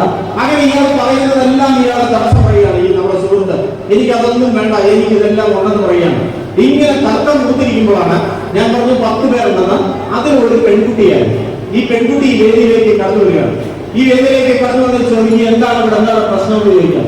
അപ്പോൾ അവർ പറയുകയാണ്, ഇയാൾ ഭയങ്കര ഉത്ഭവമുള്ള ആളല്ലേ, എന്ത് വേണമെങ്കിലും വേണമെന്നോ വേണ്ടെന്ന് വെക്കാനോ തീരുമാനിക്കുള്ള കഴിവ് നിങ്ങൾക്കുണ്ടല്ലോ, ഇയാൾക്കുണ്ടല്ലോ. ഇയാളോട് ഞാൻ ഈ ഒരു സാധനം കൊടുത്ത് ഉപയോഗിച്ച് നോക്കാൻ പറഞ്ഞ് ഇയാൾ ഉപയോഗിക്കുന്നില്ല എന്ന് പറയാം. അപ്പോൾ ഈ പെൺകുട്ടി പറയാണ്, നീ ഉപയോഗിച്ച് നോക്കിയാൽ എന്താണ്, നിനക്ക് നല്ല വിൽപ്പവർ ഉണ്ടല്ലോ, നിനക്ക് എപ്പോ വേണമെങ്കിലും വേണ്ട എന്ന് തീരുമാനിക്കാനുള്ള കഴിവുണ്ടല്ലോ, നീ ഉപയോഗിച്ച് നോക്കാൻ പറയുകയാണ്. അത് ഈ സുഹൃത്ത് പറയാണ്, എനിക്കത് വേണ്ട, ഞാൻ ഉപയോഗിക്കുന്നില്ല എന്ന് പറയുന്നു. അന്നേരം പെൺകുട്ടി പറയാണ്, നിനക്ക് ആണത്തോടെ ഉപയോഗിച്ച് നോക്കാം. ആണത്തത്തിന് ചോദ്യം ചെയ്താൽ ഞങ്ങൾ വെറുതെ ഇരിക്കുകയാണ്. ഇയാളെ പേടിച്ച് ഇഞ്ചക്ട് ചെയ്യണം തന്റെ സ്ഥിരങ്ങളിലേക്ക്. ഏതോ ഒരു മായ ലോകത്തേക്ക് ചെല്ലുന്നു. അവിടെ കണ്ടതോ 24 മണിക്കൂറിന് ശേഷമാണ് ഇയാൾക്ക് ബോധം വരുന്നത്. ബോധം വന്നു കഴിഞ്ഞപ്പോൾ എഴുന്നേറ്റ് നിൽക്കാൻ പറ്റാത്ത അവസ്ഥ, തലതെളി ചാകേണ്ട അവസ്ഥ, തല പൊട്ടിപ്പോകുന്ന അവസ്ഥ. ഇയാൾ ആ സുഹൃത്തിനെ തപ്പി ഓടുകയാണ്. ഓടിച്ചെന്ന് അവനോട്, എനിക്ക് പഴയ അവസ്ഥ എനിക്ക് വേണം, എന്നെ കൊണ്ട് ജീവിക്കാൻ പറ്റത്തില്ല, എന്നെ കൊണ്ട് നിലനിൽക്കാൻ പറ്റുകയില്ല എന്ന് പറഞ്ഞപ്പോൾ അയാൾ വീണ്ടും ഒരു ഇഞ്ചക്ഷൻ കൂടെ കൊടുക്കുകയാണ്. അതുകൂടെ മേടിച്ച് ഇഞ്ചക്ട് ചെയ്ത് ഇയാൾ ആ മയക്കുമരുന്നിന്റെ ലോകത്തേക്ക് കടന്നു പോവുകയാണ്. ഇത് കമ്പനിയാണ് ജോലിയിൽ വെച്ചോണ്ടിരിക്കുവോ? അതിനുള്ള ജോലിയിൽ പുറത്താക്കി നേരെ വീട്ടുകാരെ കൊണ്ടുപോയി എല്ലാ ചികിത്സയും കൊടുത്തു നോക്കി, പക്ഷെ രക്ഷപ്പെടുത്താൻ സാധിച്ചില്ല. അവസാനം ഉപേക്ഷിച്ച് തെരുവിൽ കിടക്കുമ്പോഴാണ് നമ്മുടെ ഡോക്ടർ ഇയാളെ കാണുന്നത്. ഡോക്ടർ നേരെ അയാളുടെ അച്ഛനെ വിളിച്ചു. അച്ഛനെ വിളിച്ചേക്ക് പറഞ്ഞു, ഇതേപോലെ ഞാൻ മകനെ ഈ ഒരു സാഹചര്യത്തിലൂടെ കണ്ടെത്തി, ഇവിടെയുണ്ട്, നമുക്ക് കൊടുക്കാവുന്ന ചികിത്സയെല്ലാം കൊടുക്കാൻ വേണ്ടി ഡോക്ടർ പറയുകയാണ്. അപ്പോൾ അച്ഛൻ പറയാണ്, ഞാൻ എന്റെ സ്വത്തുക്കളെല്ലാം വിട്ടു തെളിച്ച് അതിനു വേണ്ടിയിട്ട് നോക്കി, ഇനി എനിക്കൊരു മകൾ കൂടെ ഉണ്ട്, ആ മകളെ കൂടെ എനിക്ക് തിരിച്ചു കൊടുക്കുന്നത്, എനിക്ക് കരകയറ്റാനുണ്ട്, അതുകൊണ്ട് അവനെ ഉപേക്ഷിച്ചേക്ക്, അവനെ ഉപേക്ഷിച്ചേക്ക് സാധനം പറയാം. അപ്പോൾ ഈ ഒരു സാഹചര്യത്തിലാണ് ഈ ഡോക്ടർ ഇയാളെ കാണുന്നത്. അപ്പൊ ഞാൻ നേരത്തെ പറഞ്ഞു, ഒരു ആൺകുട്ടി മയക്കുമരുന്നിൽ അടിമയാണെങ്കിൽ 6 മാസം വേണം അല്ലെ, ഒരു പെൺകുട്ടി മയക്കുമരുന്നിൽ അടിമയാണെങ്കിൽ 21 ദിവസം മതി. ഈ കണക്കുകളെല്ലാം പൊളിയാണ്. ഈ 6 മാസം 21 ദിവസത്തെ കണക്ക് പറഞ്ഞുകൊണ്ടായിരിക്കും ലഹരി മാഫിയകള് നിങ്ങളെന്ത് വരുന്നത്. ഒന്ന് ഉപയോഗിച്ചാൽ നിങ്ങൾക്കൊന്നും സംഭവിക്കാനില്ല. 6 മാസം ഉപയോഗിച്ചെങ്കിൽ ഒരു ആൺകുട്ടി അടിക്കാത്തുള്ളൂ, 21 ദിവസം ഉപയോഗിച്ചെങ്കിൽ ഒരു പെൺകുട്ടി അടിക്കാത്തുള്ളൂ എന്നുള്ള കഥകളൊക്കെ പറഞ്ഞുകൊണ്ടായിരിക്കും ഈ ലഹരി മാഫിയ നമ്മളെ സമീപിക്കുന്നത്. പക്ഷെ ഇവിടെയോ ഒരു ഡോസ് ഉപയോഗിച്ചപ്പോൾ ലഹരി കടിക്കപ്പെട്ടു പോകുന്ന അവസ്ഥയാണ് നിലനിൽക്കുന്നത്. 6 മാസം ഉപയോഗിച്ചാൽ ലഹരി കടിക്കാതിനേക്കും പല മുറുക്കാൻ പോലുള്ള പുകയില ഉൽപ്പന്നങ്ങൾ ഏതെങ്കിലും ഒക്കെ ആയിരിക്കും. പക്ഷെ ഈ സിന്തറ്റിക് ഡ്രഗിലേക്ക് വന്നപ്പോൾ, രാസലഹരിയിലേക്ക് വന്നപ്പോൾ ഒരു ഡോസ് അറിഞ്ഞോ അറിയാതെയോ ഉപയോഗിച്ചാൽ നാം അതിന് അടിമയായി പോകുന്ന സാഹചര്യമാണ് നിലനിൽക്കുന്നത്. ഇത് രാസലഹരിയുടെ കാലമാണ്. MDMA, മെറ്റാമിൻ, കെറ്റാമിൻ, ആംഫെറ്റാമിൻ, LSD തുടങ്ങിയ നിരവധി ലഹരി വസ്തുക്കളാണ് ഇന്ന് സമൂഹത്തിൽ വ്യാപിച്ചുകൊണ്ടിരിക്കുന്നത്. ഇതാണ് സിന്തറ്റിക് ഡ്രഗ്സ് എന്ന് പറയുന്ന ലഹരി വസ്തുക്കൾ. കെറ്റാമിൻ, ആംഫെറ്റാമിൻ, LSD പോലുള്ള. കെറ്റാമിൻ ഇതിനൊരു പേരുണ്ട്, ആനമൈറ്റി എന്നൊരു പേര് കൂടെ ഉണ്ട്. ആനയെ വരെ മയക്കാൻ കഴിവുള്ള മാരകമായ മയക്കുമരുന്നാണ് കെറ്റാമിൻ. കഴിഞ്ഞ ഒരു 1-2 വർഷത്തിന് മുമ്പ് എറണാകുളത്ത് 2 നേഴ്സിംഗ് വിദ്യാർത്ഥിനികൾ ആത്മഹത്യ ചെയ്തു. ആത്മഹത്യയുടെ കാരണം അവർ 2 പേരും കൺസീവ് ആയി. കൺസീവിന്റെ കാരണം എങ്ങനെ അവർ പ്രഗ്നന്റ് ആയെന്ന് അവരോട് ചോദിച്ചാൽ അവർക്ക് അറിയത്തില്ല. എങ്ങനെ പ്രഗ്നന്റ് ആയെന്ന് അറിയത്തില്ല. അപ്പോൾ ഇന്നത്തെ സമൂഹത്തില് 2 പെൺകുട്ടികള്, ഒരു 19-20 വയസ്സ് പ്രായമുള്ള 2 പെൺകുട്ടികൾ എങ്ങനെയെന്നറിയാതെ കൺസീവ് ആയാൽ ഈ സമൂഹം വെറുതെ വിടുന്നവരെ അവർ കുടുംബത്തോട് ആത്മഹത്യ ചെയ്യേണ്ട സാഹചര്യമാണ്. പക്ഷെ ഇവിടെ 2 കുട്ടികൾ മാത്രമേ ആത്മഹത്യ ചെയ്തുള്ളൂ. ഡോക്ടർമാർ അവരുടെ ശരീരം പോസ്റ്റ്മോർട്ടം ചെയ്തിട്ട് ഡോക്ടർമാർ നിഗമനത്തിലെത്തി കെറ്റാമിൻ പോലുള്ള ഏതെങ്കിലും ലഹരി വസ്തുക്കൾ അവർ ഉപയോഗിച്ച് കാണും. അറിയാതെയോ വല്ല ജ്യൂസിലൂടെയോ വല്ല ആഹാരത്തിലൂടെയോ ഐസ്ക്രീമിലൂടെയോ എങ്ങനെയെങ്കിലുമൊക്കെ ഇവർക്ക് കൊടുത്തു കാണും. അപ്പൊ ഉന്നത വിദ്യാഭ്യാസത്തിന് വേണ്ടിയിട്ട് ഇന്ന് +2 പഠനം കഴിഞ്ഞിട്ട് ഉന്നത വിദ്യാഭ്യാസത്തിന് വേണ്ടിയിട്ട് വല്ല ബാംഗ്ലൂർ സിറ്റികളോ അതുപോലുള്ള സിറ്റികളിലൊക്കെ പോവുകയാണെങ്കിൽ, അല്ലെങ്കിൽ ഏത് സിറ്റിയാണെങ്കിലും നമ്മുടെ നാട്ടിലെ സിറ്റികളിൽ പോയി കഴിഞ്ഞാൽ നാം ആലോചിക്കുക, അറിയാത്തവരെല്ലാം ഒരു ഭക്ഷണവും നമ്മൾ വാങ്ങി കഴിക്കാൻ പാടില്ല. അപ്പോൾ ഈ കെറ്റാമിൻ പോലുള്ള ഈ മയക്കുമരുന്ന് ഈ പെൺകുട്ടികൾക്ക് കൊടുത്തിട്ട് അവരെ ദുരുപയോഗം ചെയ്യും. ഈ കെറ്റാമിൻ പോലുള്ള മയക്കുമരുന്ന് ഉപയോഗിച്ചാൽ 3-4 മണിക്കൂർ നമ്മുടെ ജീവിതത്തിൽ നിന്ന് വാങ്ങി പോകുന്ന പറയുന്നത്. മറന്നുപോയി, എന്താണ് സംഭവിച്ചത് നമുക്കറിയത്തില്ല. 3-4 മണിക്കൂർ നമ്മളല്ലാതായി മാറും. നമ്മളില്ല അവിടെ, നമ്മുടെ പ്രസൻസ് ഇല്ല, നമ്മുടെ മനസ്സില്ല. ഹിപ്നോട്ടിസം ചെയ്താൽ പോലും കണ്ടെത്താൻ സാധിക്കുകയില്ല എന്നാണ് പറയുന്നത്. അങ്ങനെ ketamine, മെറ്റാമിൻ, amphetamine, LSD, lysergic acid ഡയക്ലോമൈഡ് എന്ന് പറയും. LSD സ്റ്റാമ്പ് എന്ന് പറയും. സ്റ്റാമ്പ് ഇത് കോളേജ് ക്യാമ്പസുകളിലെല്ലാം പേടിപ്പെടുത്തുന്ന ഒരു സാധനമാണ് ഈ സ്റ്റാമ്പ്. 4-8 കട്ട് ചെയ്തിങ്ങനെ നാക്കിൽ വെക്കും. ആ ഇമേജിൽ, ലാസ്റ്റ് ഇമേജിൽ കാണുന്ന ഒരാൾ നാക്കിൽ സ്റ്റാമ്പ് വെച്ചിരിക്കുന്നതാണ്. ഓരോ ഉപയോഗിച്ച് കഴിഞ്ഞാൽ 8-24 മണിക്കൂർ അവര് മയക്കുമരുന്നിന്റെ ലോകത്തേക്ക് കടന്നുപോകും. ഒരെണ്ണം ഉപയോഗിച്ച് അബദ്ധവശാൽ 8 മണിക്കൂറിനുള്ളിൽ മറ്റൊന്ന് ഉപയോഗിക്കേണ്ടി വന്നാൽ അയാളുടെ സെലിബ്രേറ്റ് കിട്ടാറില്ല, മരണം ഉറപ്പാണ്. അത്രയ്ക്ക് മാരകമായ മയക്കുമരുന്നാണ് ഈ LSD എന്നൊക്കെ പറയുന്നത്. അതിൽ 1-2 മയക്കുമരുന്നിന് നമുക്ക് പരിചയപ്പെടാം. അതിൽ ഒന്നാണ് പുകവലി. മയക്കുമരുന്നിന്റെ ലോകത്തിലേക്കുള്ള ചൂടുവയ്പ് എന്ന് വേണമെങ്കിൽ പറയാം. എല്ലാവരും രസത്തിന് വേണ്ടിയിട്ട് ഒരു ഫാഷൻ, ഒരു ഷോ കാണിക്കാൻ വേണ്ടിയിട്ടൊക്കെ തുടങ്ങുന്ന ലഹരിയുടെ ലോകമാണ് പുകവലി എന്ന് പറയുന്നത്. പുകയില ചെടിയുടെ ഒരു പ്രോഡക്റ്റ് ആണ് ഈ പുകവലി. പുകയില ചെടിയുടെ വ്യത്യസ്തങ്ങളായ പ്രൊഡക്റ്റുകളാണ് മുറുക്കാൻ, മുക്ക, പാൻ മസാല, മുക്കുപ്പിടി തുടങ്ങിയവ. ഈ പുകയില ചെടിയിൽ ഒരു രാസവസ്തു അടങ്ങിയിട്ടുണ്ട്. എന്താണ്? PSCക്ക് ചോദ്യമാണ്. പുകയില ചെടിയിൽ അടങ്ങിയിരിക്കുന്ന രാസവസ്തു നിക്കോട്ടിൻ.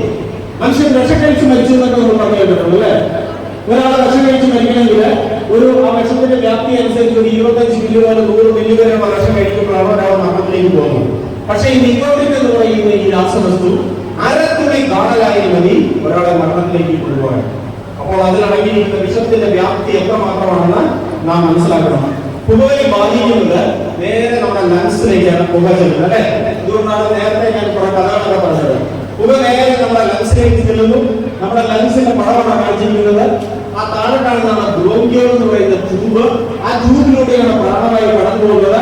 ആ മോളിൽ കാണുന്ന ഒരു കോഴിക്കോട് പോലെ കാണുന്ന അതാണ് ആൽവിയോൾ എന്ന് പറയുന്ന സാധനം. ആ ആൽവിയോളിൽ വെച്ചാണ്, ആൽവിയോളാണ് എയർ ബാഗ് എന്ന് പറയുന്നത്. ആ ആൽവിയോളിൽ വെച്ചാണ് നമ്മുടെ പ്രാണവായു രക്തത്തിലേക്ക് കലരുന്നത്. എങ്ങനെയാണ് ഒരു ശ്വാസകോശം പ്രവർത്തിക്കുന്നത് നമുക്കൊരു വീഡിയോ കണ്ടു നോക്കാം.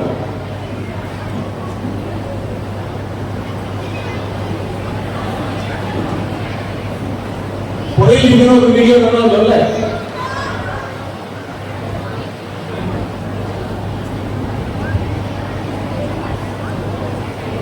ഈ കാണുന്നതാണ് നമ്മുടെ ശ്വാസകോശം. ജീവിതത്തിൽ ഒരിക്കൽ പോലും പുകവലിച്ചിട്ടില്ലാത്ത ഒരാളുടെ ശ്വാസകോശമാണ്. നമ്മളൊരു പരീക്ഷണം നടത്താൻ പോവുകയാണ്. ഞാൻ പറഞ്ഞ ജീവിതത്തിൽ ഒരിക്കൽ പോലും പുകവലിച്ചിട്ടില്ലാത്ത ഒരാളുടെ ശ്വാസകോശം. ശ്വാസകോശം പ്രവർത്തിക്കുന്നത് പ്രാണവായു അകത്തേക്ക് വരുമ്പോൾ ഇതുപോലെ വികസിക്കുകയും ചെസ്റ്റിലെ മസിൽസിന്റെ ആക്ഷൻ കൊണ്ട് സങ്കോചിക്കുകയും ചെയ്യും. ഈ സങ്കോച വികാസത്തിന്റെ ഇടയ്ക്കാണ് പ്രാണവായു ആംഗ്യങ്ങളിൽ വെച്ച് രക്തത്തിലേക്ക് കലർന്ന് എല്ലാ ജീവകോശങ്ങളിലും എത്തിച്ചേരുന്നത്. ഞാൻ പറഞ്ഞു ജീവിതത്തിൽ ഒരിക്കൽ പോലും പുകവലിച്ചിട്ടില്ലാത്ത ഒരാളുടെ ശ്വാസകോശം അതിലേക്ക് നമ്മൾ ഒരു സിഗരറ്റ് കത്തിച്ച് വെച്ചിട്ട് അതിന്റെ പുകയെല്ലാം അതിലേക്ക് കടത്തിവിടുകയാണ്. ഒരു സിഗരറ്റ് കത്തുമ്പോൾ 5000-ലധികം വിഷവസ്തുക്കൾ ഉണ്ടാകുന്നുണ്ട്. 5000-ലധികം കെമിക്കൽസ് മനുഷ്യ ശരീരത്തിന് ഹാനികരമാകുന്നത് ഉണ്ടാകുന്നുണ്ട്. അതില് ഒരെണ്ണത്തിനെ കുറിച്ചുള്ള ഒരു പരീക്ഷണമാണ് നമ്മൾ നടത്തുന്നത്. ടാർ എന്ന് പറയുന്ന ഒരു സാധനം ഉണ്ടാകുന്നുണ്ട്. ടാർ ഈ റോഡൊക്കെ ടാർ ചെയ്യാൻ ഉപയോഗിക്കുന്ന അതേ ടാറില്ല. ആ ടാറിനെ കുറിച്ചിട്ടുള്ള ഒരു പരീക്ഷണമാണ് നമ്മൾ നടത്തുന്നത്. ഒരു 60 സിഗരറ്റ് കത്തിച്ചു വെച്ചിട്ടുള്ള ഒരു പരീക്ഷണമാണ് നമ്മൾ നടത്തിയിരിക്കുന്നത്. ആ പരീക്ഷണത്തിന് ശേഷം ആ ടാറ് പറ്റിപ്പിടിച്ചിരിക്കുന്നതാണ് നമ്മൾ കാണുന്നത്. ഇതാണ് ബ്രോങ്കിയോൾ ട്യൂബ്. പുക വലിച്ചിട്ടില്ലാത്ത ഒരാളുടെ ശ്വാസകോശത്തിന്റെ ബ്രോങ്കിയോൾ ട്യൂബ് ഇതുപോലെ വൃത്തിയുള്ളതായിരിക്കും.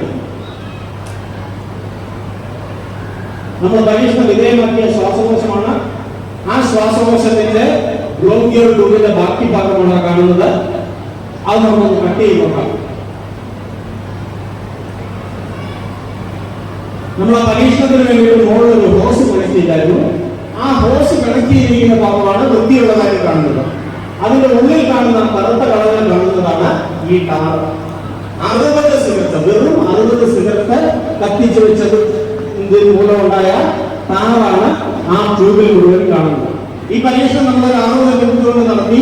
അതുകൊണ്ട് ഈ ടാറ് ഇളക്കി നോക്കി കഴിഞ്ഞാൽ ഇളകി വരുന്നതായിട്ട് കാണാം. പക്ഷെ സ്ഥിരമായിട്ട് പുകവലിക്കുന്ന ഒരാളുടെ ശ്വാസകോശത്തിൽ നിന്ന് ടാർ ഇളകി വരുമോ? നമുക്ക് തന്നെ ഇമാജിൻ ചെയ്യാം. നമ്മുടെ ശരീരത്തിന്റെ ഊഷ്മാവുകൊണ്ട് അത് കട്ട പിടിച്ചിരിക്കും, അത് ഇളകി വരികയില്ല. ഇത് ആ ബ്രോങ്കിയോൾ ട്യൂബിൽ മാത്രമല്ല, അതിന്റെ ഉള്ളിലുള്ള അതിസൂക്ഷ്മമായ രക്തക്കുഴലുകളിലും വായുക്കുഴലുകളിലും എല്ലാം ഈ ടാർ പറ്റിപ്പിടിച്ചിരിക്കുന്നത് നമുക്കിവിടെ കാണാനായിട്ട് സാധിക്കും.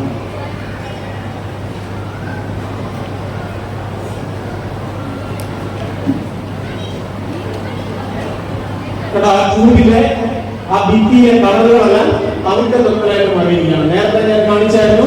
വളരെ വൃത്തിയായിട്ട് കാണേണ്ട സാഹചര്യത്തില് ഇവിടെ കളർ മാറി കാണുകയാണ്. ഇത് കൂടാതെ പുകവലിക്കുമ്പോൾ മനുഷ്യ ശരീരത്തിൽ ഒരു പ്രത്യേകതയുണ്ട്. എന്ത് അന്യവസ്തു കടന്നുകൂടിയാലും ശരീരം അതിനെ പ്രതിരോധിക്കും. ഈ പ്രതിരോധിക്കുന്നതിന്റെ ഭാഗമായിട്ട് കൊഴുപ്പുണ്ടാവുകയും അല്ലെങ്കിൽ പുകവലി മൂലം കടന്നു കൊടുക്കുന്ന ഈ കാർബണീയ സംയുക്തങ്ങളെ പ്രതിരോധിക്കുന്നതിന്റെ ഭാഗമായിട്ട് കൊഴുപ്പുണ്ടാവുകയും ആ കൊഴുപ്പ് ഈ രക്തക്കുഴലുകളിലും വായുക്കുഴലിലെല്ലാം അടിഞ്ഞു ചേർന്നിരിക്കുന്നതാണ് കാണുന്നത്.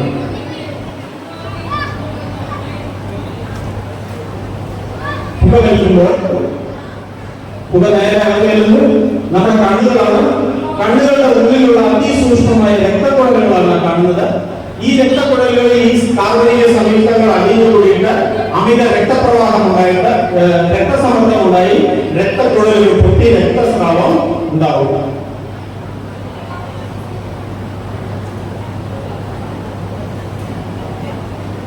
ഇത് നമ്മുടെ തലച്ചോറാണ്. തലച്ചോറിന്റെ ഉള്ളിലുള്ള കോശങ്ങൾക്ക് കേടുപാടുകൾ സംഭവിക്കുന്നു. ഇങ്ങനെ പോയാൽ ജീവിക്കാൻ പറ്റുമോ? 120 വയസ്സ് വരെ ജീവിക്കാൻ പറ്റുമോ?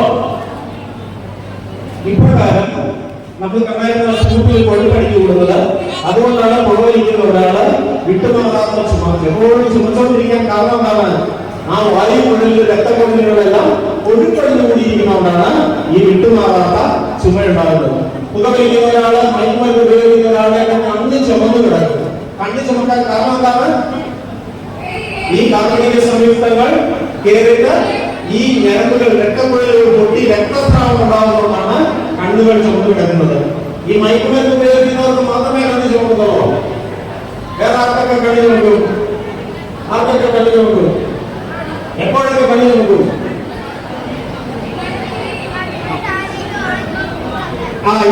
ക്ഷതം സംഭവിക്കുമ്പോൾ കണ്ണു ചുമക്കും. ഉറക്കം വച്ചാൽ കണ്ണു ചുമക്കും. അല്ലേ? ദേഷ്യം വരുമ്പോൾ കണ്ണു ചുമക്കും. ടെൻഷൻ ഉണ്ടാകുമ്പോൾ കണ്ണു ചുമക്കും. കണ്ണു ചുമക്കാൻ കാരണം രക്തക്കുഴലുകൾ പൊട്ടി രക്തസ്രാവം ഉണ്ടാവുന്നതുകൊണ്ടാണ്. അപ്പോൾ ദേഷ്യപ്പെടുകയും ടെൻഷൻ ആകുകയൊക്കെ ചെയ്യുമ്പോൾ കണ്ണു ചുമക്കുന്നുണ്ടെങ്കിൽ അതിന്റെ കാരണം എന്താണ്? അവിടെ രക്തക്കുഴലുകൾ പൊട്ടി രക്തസ്രാവം ഉണ്ടാകും. അതുകൊണ്ടാണ് നമ്മുടെ വീട്ടിലുള്ള അമ്മൂമ്മമാരും ഒക്കെ പറയുന്നത് ടെൻഷൻ ആയത് ആയുസ് കുറയുള്ളൂ. ടെൻഷൻ ആയാൽ ഈ കണ്ണിലെ മാത്രമല്ല ശരീരത്തിലെ മുഴുവൻ ഭാഗങ്ങളിൽ ഇതുപോലെ രക്തക്കുഴലുകൾ പൊട്ടി രക്തസ്രാവം ഉണ്ടായി കോശങ്ങൾക്ക് കേടുപാടുകൾ ഉണ്ടാവുകയൊക്കെ ചെയ്യും. ഇതുകൊണ്ടാണ് വിട്ടുമാറാത്ത ചുമ, ഹാർട്ട് അറ്റാക്ക്, ബുർജൻ രോഗം, ചുണ്ടിൽ ക്യാൻസർ, നാക്കിൽ ക്യാൻസർ, തൊണ്ടയിൽ ക്യാൻസർ, ഇങ്ങനെ നിരവധി പ്രശ്നങ്ങൾ. മറ്റൊന്നാണ് പാൻ മസാല. ഇന്ന് നമ്മുടെ കുട്ടികൾ നേരിടുന്ന ഏറ്റവും വലിയ വെല്ലുവിളികളിൽ ഒന്നാണ് പാൻ മസാല. എന്താണ് പാൻ മസാല?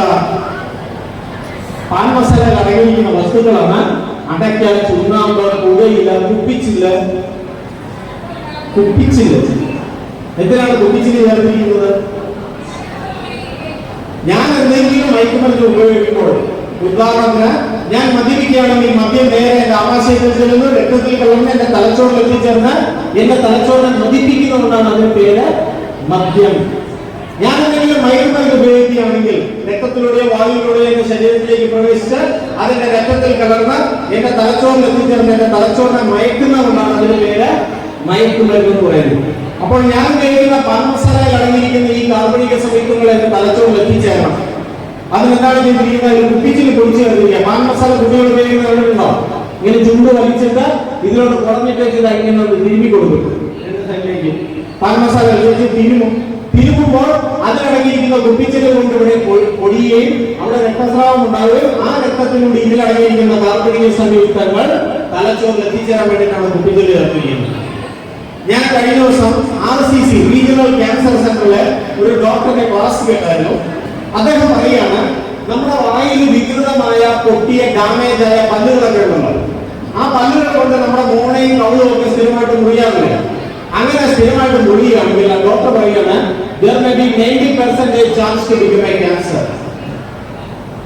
നമ്മുടെ വായിലെ പൂർണ്ണ പല്ലുകൾ, ഡാമേജ് ആയ പല്ലുകൾ കൊണ്ട് നമ്മുടെ മോണയോ കവിളോ ഒക്കെ സ്ഥിരമായിട്ട് മുറിയുകയാണെങ്കിൽ 90% ക്യാൻസർ വരുന്നുണ്ട്. അപ്പൊ കുപ്പിച്ചിൽ വെച്ച് തിരികൊണ്ടിരുന്നാലോ 100% ക്യാൻസർ വന്നിരിക്കും. യാതൊരു സംശയമില്ല, 100% ക്യാൻസർ വന്നിരിക്കും. ഇത് നമ്മുടെ ഒരു ക്യാൻസർ ഉപയോഗിച്ചാലുള്ള പ്രശ്നങ്ങളാണ്.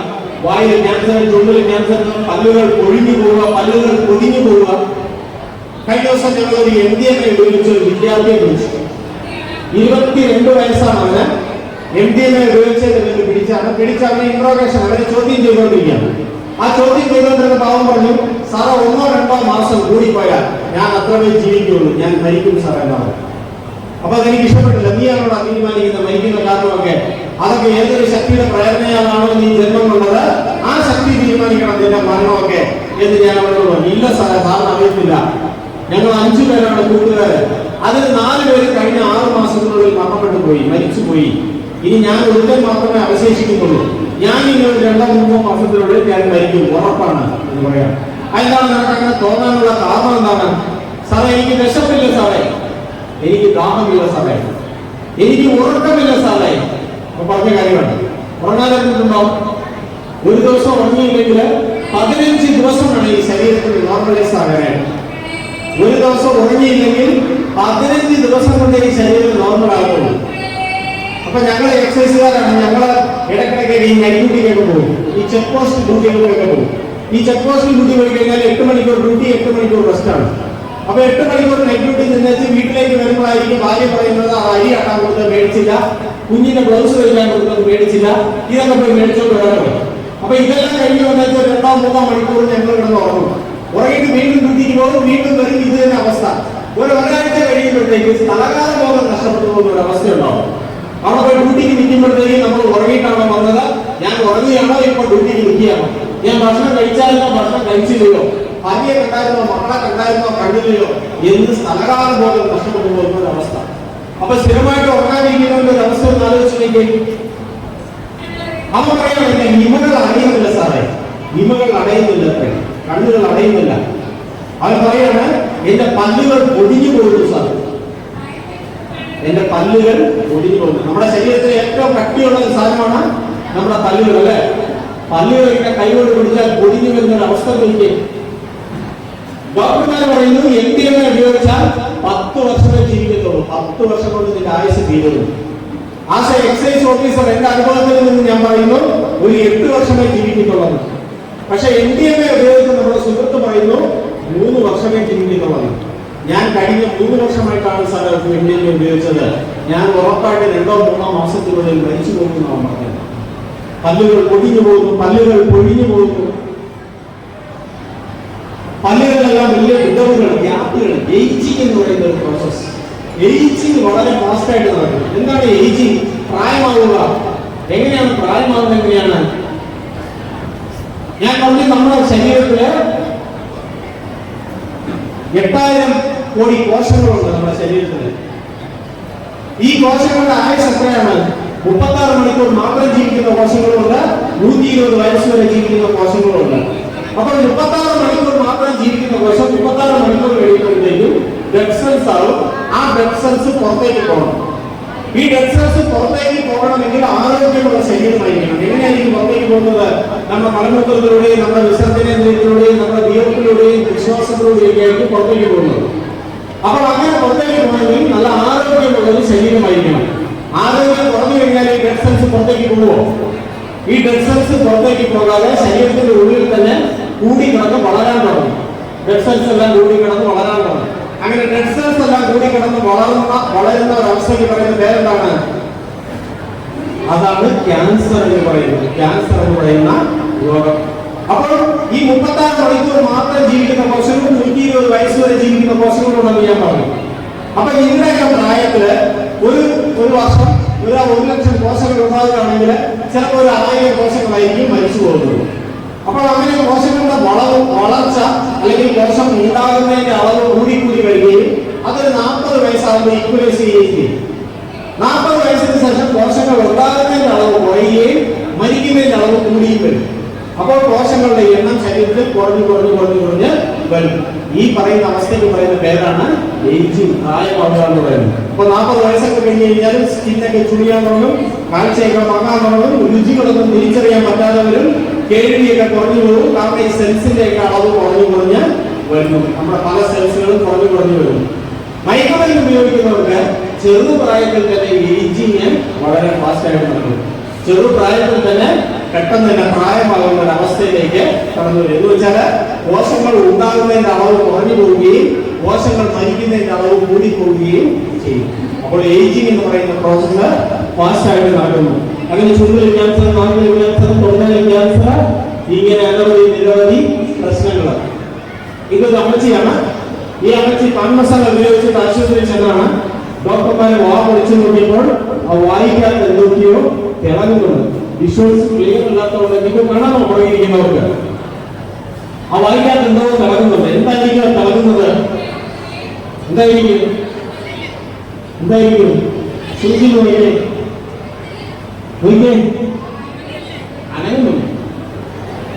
അനങ്ങി വരുന്നുണ്ട് പുറത്തോട്ട്. നോക്കി, എന്താണ്? പുഴുക്കൾ അല്ലെ? ജീവനുള്ള ശരീരത്തില് ജീവനുള്ള പുഴുക്കൾ. അതൊരു 1.5 ഇഞ്ച് നീളമുള്ള പുഴുക്കൾ. അതൊരിക്കൽ നല്ല സുഖമായിരിക്കും അല്ലെ? ജീവനുള്ള ശരീരത്തില് ജീവനുള്ള പുഴുക്കൾ ഇങ്ങനെ ഒരു 1.5 ഇഞ്ച് നീളമുള്ള പുഴുക്കൾ ഇങ്ങനെ ഇറങ്ങി വരിക. പാൻ മസാല വലിയ മയക്കുമരുന്നിലേക്കൊന്നും നമ്മൾ പോയില്ല. ഈ മയക്കുമരുന്നിന്റെ ലോകത്തേക്കുള്ള ചൂടുവെയിലേക്ക് വന്നതേ ഉള്ളൂ. പുകയില ഉൽപ്പന്നങ്ങളിൽ വന്നതേ ഉള്ളൂ. ഇതുപോലെ ക്യാൻസറിന് വായു വരണോ? പുഴുക്കളൊക്കെ അരിക്കണോ വായില്? നമ്മുടെ കവളെന്നൊക്കെ പറയുന്നത് വളരെ സോഫ്റ്റ് ആയിട്ടുള്ള മാംസമുള്ള ഭാഗമാണ്. പെട്ടെന്ന് ക്യാൻസർ വേർപിടിക്കും. ക്യാൻസർ വേർപിടിച്ച് ഈ കീഴ്ത്താടിയും ഈ കവളും എല്ലാം മുറിച്ചു മാറ്റേണ്ട അവസ്ഥയാണ് ഉള്ളത്. ഇങ്ങനെ വായുവിൽ ക്യാൻസറുകൾ, ഇങ്ങനെ നിരവധി പ്രശ്നങ്ങളാണ് പാൻ മസാല വരുത്തിവെക്കുന്നത്. ഇത് കൂടാതെ കഞ്ചാവ്, നേരത്തെ ഞാൻ പറഞ്ഞ കൊക്കൈന്, ബ്രൗൺ ഷുഗർ, കത്തടിയും മാൻട്രാക്സ് തുടങ്ങിയ നിരവധി മയക്കുമരുന്നുകൾ ഉണ്ട്. ഇതൊരു ബംഗാളി ഭായിയാണ്, നമ്മുടെ കേരളത്തിൽ പഠിക്കുന്നതാണ്. അദ്ദേഹം തന്റെ കപാലം കൊണ്ട് ഒരു ഷട്ടർ ബലമുണ്ടോ എന്ന് പരീക്ഷിച്ചുകൊണ്ടിരിക്കുകയാണ്. തലകൊണ്ട് അദ്ദേഹം പരീക്ഷണം നടത്തിക്കൊണ്ടിരിക്കുകയാണ്.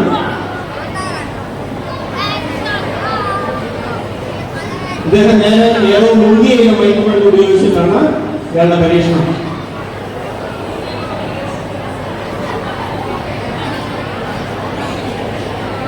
അവസാനം അദ്ദേഹം സമ്മതിച്ചു. ഷട്ടറിൽ തന്നെയാണ് ബലമെന്ന് സമ്മതിച്ചു. മയക്കുമരുന്ന് ഉപയോഗിച്ചാൽ നമ്മുടെ അവസ്ഥ ഇങ്ങനെയായിരിക്കും. സ്വന്തം ശരീരം പോലും പിച്ചി ചീന്തി കടിച്ച് കീറി വേദനിപ്പിക്കുന്ന മുടിയെല്ലാം വലിച്ച് മയക്കുമരുന്ന് ഉപയോഗിച്ച നമ്മുടെ ഒരു സഹോദരിയാണ്. ഇന്ന് വിദേശത്താണ്.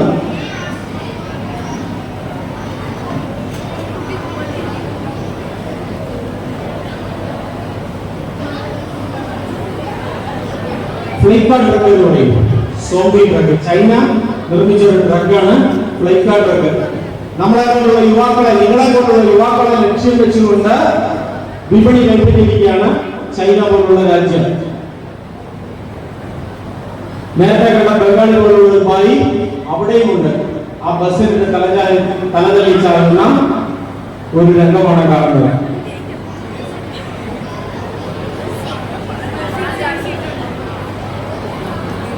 ഇന്നത്തെ സമൂഹം പൊക്കോണ്ടിരിക്കുന്നത് ഇതുപോലെ മയക്കുമരുന്നിന്റെ പിടിയിലേക്കാണ് പൊക്കോണ്ടിരിക്കുന്നത്. Flipkart drug, zombie drug. ഇതുപോലുള്ള ഒരു സീനൊക്കെ കാണാനുള്ള സമയം എന്ന് പറയുന്നത് ദൂരമല്ല, എത്തിക്കഴിഞ്ഞിരിക്കുകയാണ്. ഇപ്പൊ തന്നെ എറണാകുളം പോലുള്ള വലിയ ടൗണുകൾ, കലൂർ പോലുള്ള ടൗണുകളിലൊക്കെ നമ്മൾ പോയി കഴിഞ്ഞാൽ യുവതലമുറകൾ ഇതുപോലെ റോഡരികിൽ വീട് കിടക്കുന്ന കാഴ്ചകളാണ് നമുക്ക് കാണാനുള്ളത്.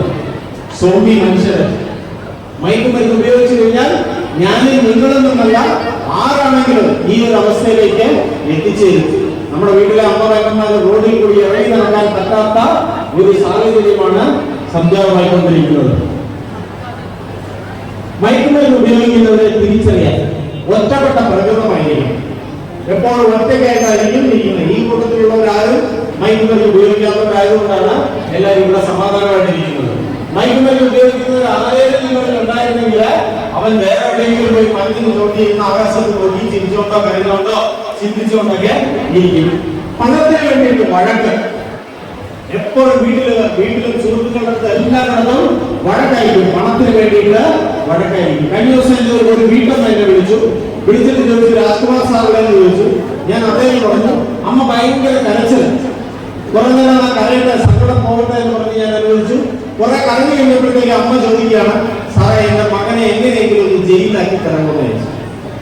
അപ്പൊ എനിക്ക് സംഭവം പിടികിട്ടി. മകൻ പ്രകടിക്കാണെന്ന് മനസ്സിലായി. ഞാൻ പറഞ്ഞു, വളരെയധികം ചികിത്സാ രീതികൾ സമുദായത്തിലൂടെയുണ്ട്, സൈക്കോളജിസ്റ്റ് ഉണ്ട്, സൈക്കോളജിസ്റ്റ് ഉണ്ട്, നമുക്ക് ചികിത്സകളൊക്കെ അവർക്ക് കൊടുക്കാം എന്നൊക്കെ പറഞ്ഞപ്പോഴത്തേക്ക് അമ്മ പറയുക, സാറിന് അറിയത്തില്ലാത്തതുകൊണ്ടാണ് സാറേ, സാറിന്റെ വീട്ടിൽ വന്ന് നോക്ക്, ഒരൊറ്റ ജനലില്ല എന്റെ വീട്ടില്, ഒരൊറ്റ കഥവില്ല, മുഴുവൻ അവൻ തല്ലിപ്പൊളിച്ച് കളഞ്ഞിരിക്കുക. ഒരൊറ്റ പാത്രമില്ല സാറേ, നല്ല പാത്രം മുഴുവൻ അവൻ അടിച്ച് ചളുക്കിയിട്ടിരിക്കുകയാണ്. ഒരു തരി ഒന്നുമില്ല സാറേ, എനിക്കൊരു പെൺകൊച്ചും കൂടിയുണ്ട്, അരി മേടിച്ച് വീട്ടിൽ വെക്കാൻ പറ്റത്തില്ല സാറേ, ഇതിനെ അരി എടുത്തോണ്ട് പോയി വിട്ടിട്ട് കഞ്ചാവതി മേടിക്കുകയാണ് സാറേ. അമ്മ പറഞ്ഞാണ്. ആ അമ്മ പറയാണ്, കഴിഞ്ഞ ആഴ്ച സാറേ എന്റെ ഭർത്താവിനെ അവൻ താഴെ തള്ളിയിട്ട് കൈ ഒഴിച്ചു. പൂശാരപ്പെട്ടി തമിഴ്നാട്ടിലെ സ്ഥലം, എന്റെ വീട് കുമളിയാണ്. അപ്പൊ പൂശാരപ്പെട്ടി പോയി കെട്ടിട്ടേച്ച് വന്നു സാറേ. ഇന്നവൻ രാവിലെ വെട്ടിവെത്തിക്കുന്ന തലയ്ക്ക് വെട്ടി കുമളി ആശുപത്രിയിൽ പോയി ഞാൻ 3 സ്റ്റിച്ച് തേച്ച് വന്നിരിക്കുക സാറേ. എങ്ങനെയെങ്കിലും അവനെ ജയിലാക്കിയതാ സാറേ. ആ അമ്മ പറയാണ്, സാറേ ഒരു അമ്മയായിപ്പോയി, എനിക്ക് സഹിക്കേണ്ടത് പലതുകൊണ്ട് അവൻ എന്നെ കഴിഞ്ഞ ആഴ്ച കയറി പിടിച്ചു സാറേ. ഇന്നവൻ എന്റെ മകളെ കയറി പിടിച്ചു സാറേ. ആ അമ്മ പറയാണ്, മയക്കുമരുന്ന് ഉപയോഗിച്ചിട്ട് സ്വന്തം സഹോദരിയെ, അമ്മയെ കടന്നു പഠിക്കുന്ന യുവതലമുറ. അവസ്ഥ ആലോചിക്കുക, വീട്ടിലെ അവസ്ഥ ആലോചിച്ചു. പണത്തിന് വേണ്ടിയിട്ട് വഴക്ക്, പരസ്യപ്പെടുത്താത്ത കൂട്ടുകാർ, ഏകാഗ്രത, വിഷാദം, ക്ഷീണം, ഉറക്കമില്ലായ്മ, വിശപ്പില്ലായ്മ, ഛർദി, ക്രൂരത, ആക്രമണ സ്വഭാവം, കയ്യിൽ കറ. കയ്യിലെല്ലാം ഈ കഞ്ചാവ് ഉപയോഗിക്കുന്നവരും പാൻ മസാല ഉപയോഗിക്കുന്നവരെല്ലാം കയ്യിലെല്ലാം കറ, കയ്യിലെല്ലാം മാർക്ക് ചെയ്തിരിക്കും. ഞങ്ങൾ ഒരിക്കലും പിടിച്ചോളൂ, കോട്ടയം സ്വദേശിയാണ്. കുമളി ചെക്ക് പോസ്റ്റിൽ വെച്ച് 4 കിലോ കഞ്ചാവായിട്ട് പിടിച്ചിട്ട് അവരെ ചോദ്യം ചെയ്യുകയാണ്. അവരെ കസ്റ്റഡിയിൽ മേടിച്ച്, എക്സൈസ് കസ്റ്റഡിയിൽ മേടിച്ചിട്ട് ചോദ്യം ചെയ്യുകയാണ്. ചോദ്യം ചെയ്തുകൊണ്ടിരിക്കുമ്പോൾ അവരെ നിലനിർത്തി വെച്ച് ഞാൻ ടേബിളിൽ നിന്ന് എഴുതിക്കൊണ്ടിരിക്കുകയാണ്. അവരെ ഇന്ററാക്ഷൻ, അവരെ ചോദ്യം ചെയ്തുകൊണ്ടിരിക്കുകയാണ്, എഴുതിക്കൊണ്ടിരിക്കുകയാണ്. അവരിങ്ങനെ കുഞ്ഞിരിക്കുന്നു. ഞാൻ നോക്കിയപ്പോഴത്തേക്ക് ഇങ്ങനെ കൈ കടിച്ച് ചോര പിടിച്ചുകൊണ്ടിരിക്കുന്നു. മയക്കുമരുന്നിന് അടിമയായിക്കൊണ്ട് കത്തിച്ച്, സ്വന്തം ശരീരം കത്തിച്ച് ചോര കുടിക്കുന്നു. മാർക്കിങ്. കഴിഞ്ഞ ദിവസം ഒരു സ്കൂളിൽ നിന്ന് അവർക്ക് ഒരു കൗൺസിലിംഗ് കൊടുക്കണമെന്ന് പറഞ്ഞു. ഞാൻ അവിടെ ചെന്ന് നോക്കിയപ്പോഴത്തേക്ക് ഒരു പെൺകുട്ടി കയ്യിൽ 48 വല വരച്ചിട്ടുണ്ട്, ബ്ലേഡ് കൊണ്ട്. 48 വല കയ്യിൽ ബ്ലേഡ് കൊണ്ട് വരച്ചിരിക്കുക. ഞാൻ ചോദിച്ചു, എന്താ പറയുക, നീ എന്താ ഇങ്ങനെ വരച്ചു വെച്ചിരിക്കുന്നതെന്ന് ചോദിച്ചിട്ടുണ്ട്. കുഞ്ഞു പറയുക, സാറേ ഞാൻ ഒരുത്തനെ പ്രേമിച്ചു, അവനെ വിട്ടേച്ച് പോയത്, അതുകൊണ്ട് പ്രേമ നൈരാശിക്ക് വരച്ചു വെച്ചിരിക്കുകയാണ്. അപ്പൊ അടുത്തിരിക്കുന്ന സുഹൃത്തുണ്ട്, അവളുടെ കൂട്ടുകാരി, അവള് വരച്ചേക്കുന്നത് 10 വരാം. നീ എന്താണ് ഇവിടെ നീ വരച്ചിരിക്കുന്നത് ചോദിച്ചപ്പോഴത്തേക്ക് പറയുക, സാറേ അവളെ ചങ്ക് സുഹൃത്താണ്, അവളെ ഒന്ന് വിട്ടേച്ച് പോയി. അവള് വരച്ചപ്പോഴത്തേക്കും ഞാൻ അവൾക്ക് ഒരു കമ്പനി കൊടുക്കാൻ വേണ്ടിയിട്ട് വരച്ചതാണ്.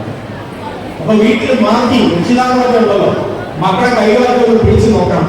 കയ്യിൽ കറയുണ്ടോ, കയ്യിൽ എന്തെങ്കിലും അടയാളങ്ങളുണ്ടോ, സ്വന്തമായിട്ട് കഴിച്ചു കുറിച്ചിട്ടുണ്ടോ, എന്തെങ്കിലും മാർക്ക് ചെയ്ത് വെച്ചിട്ടുണ്ടോ, എന്തെങ്കിലും അടയാളങ്ങൾ കഴുത്തിലൊക്കെ രേഖപ്പെടുത്തി വെച്ചിട്ടുണ്ടോ, ഈ ഒരു കാര്യങ്ങളെല്ലാം നമ്മൾ പരിശോധിച്ച് നോക്കിയിരിക്കണം. ഇങ്ങനെ ഓർമ്മ തുറക്കാൻ പ്രത്യേകമില്ലായ്മ, ഇങ്ങനെ നിരവധി പ്രശ്നങ്ങളാണ്. മറ്റൊന്നാണ് മദ്യം. ഏതൊരാളും ഏതൊരു ലഹരി വസ്തുവും തുടങ്ങുന്നത് ഒരു രസത്തിലായിരിക്കും, അവസാനം ഓടയിൽ കിടക്കുന്ന ഒരവസ്ഥയിലേക്ക് ചെല്ലും. എന്താണ് മദ്യം? ഒറ്റ വാക്കിൽ ഉത്തരം പറഞ്ഞു കഴിഞ്ഞാൽ മദ്യം എന്ന് പറഞ്ഞാൽ വിഷം എന്നാണ്. അതിന് വേറെ നിർവചനമൊന്നും പറയാനില്ല. ഏതാണ്ട് 1950 കാലഘട്ടത്തിലൊക്കെ ഒരു 28 വയസ്സിലാണ് ആ ഒരു മദ്യപാനമോ മയക്കുമരുന്നൊക്കെ തുടങ്ങിയതെങ്കിൽ 2013 ആയപ്പോൾ 12 വയസ്സിൽ നമ്മുടെ കുട്ടികൾ മദ്യവും മയക്കുമരുന്നിന്റെയും ലോകത്തേക്ക് കടക്കുന്നു എന്നാണ് കണക്കുകൾ. 1950 കാലഘട്ടത്തിലൊക്കെ പെണ്ണിട്ടാതെയും ജോലി കിട്ടാതെയും സമൂഹത്തിൽ ഒതുക്കപ്പെട്ട ഒരുത്തരാണ് മദ്യവും മയക്കുമരുന്ന് ഉപയോഗിച്ചിരുന്നെങ്കിൽ 2013 ആയപ്പോൾ കുട്ടികൾ അതൊരു പാഷനാക്കി മാറ്റിയിരിക്കുകയാണ്. മദ്യവും മയക്കുമരുന്ന് ഉപയോഗിക്കുന്ന ഒരു ലോകത്തിലാണ് അവർ ജീവിച്ചു വന്നുകൊണ്ടിരിക്കുന്നത്. ഒരു പാഷനായിട്ട് മാറിയിരിക്കുകയാണ്. ഞാൻ ജോലി ചെയ്തുകൊണ്ടിരുന്നത് 2015 വണ്ടിപ്പെരിയാർ എക്സൈസ് ഓഫീസിലാണ് ഞാൻ ജോലി ചെയ്തിരുന്നത്. 2015 അപ്പൊ ഒരു ദിവസം ഉച്ചഭക്ഷണം കഴിഞ്ഞിട്ട് ഞാൻ എന്റെ സുഹൃത്തു കൂടി നടന്നു പോയപ്പോൾ നമ്മുടെ ഓഫീസിന്റെ വലതുവശത്ത് തേയിലത്തോട്ടമുണ്ട്. ഈ തേയിലത്തൊന്നും ഇങ്ങനെ പുറവില്ല. എക്സൈസ് ഓഫീസിന്റെ പരിസരത്ത് നിന്ന് ആരാണ് പുകയിൽ ഇത്രയും ധൈര്യം ഉണ്ടെങ്കിൽ അവരെ ഒന്ന് കണ്ടിട്ടേ ഉള്ളതെന്ന് പറഞ്ഞ് ഞങ്ങൾ ഒരു പമ്മി അടുത്തോട്ട് ചെന്നപ്പോഴത്തേക്കും 2 കുട്ടികൾ സ്കൂൾ യൂണിഫോം ഒക്കെ ഇട്ടിട്ടുണ്ട്. അവിടെ ഉള്ള ഒരു ഫേമസ് സ്കൂളിലെ 2 കുട്ടികളാണ്, വിദ്യാർത്ഥികളാണ്. അവരവിടെ നിന്ന് പഠിച്ചുകൊണ്ടിരിക്കുകയാണ്. അപ്പൊ അവരെ ചോദ്യം ചെയ്ത് അവരെ പരിശോധിച്ച് നോക്കിയിട്ടുണ്ടെങ്കിൽ അവരുടെ വലത്തെ പോക്കറ്റ് കുറെ മുറി സിഗരറ്റുകളുണ്ട്.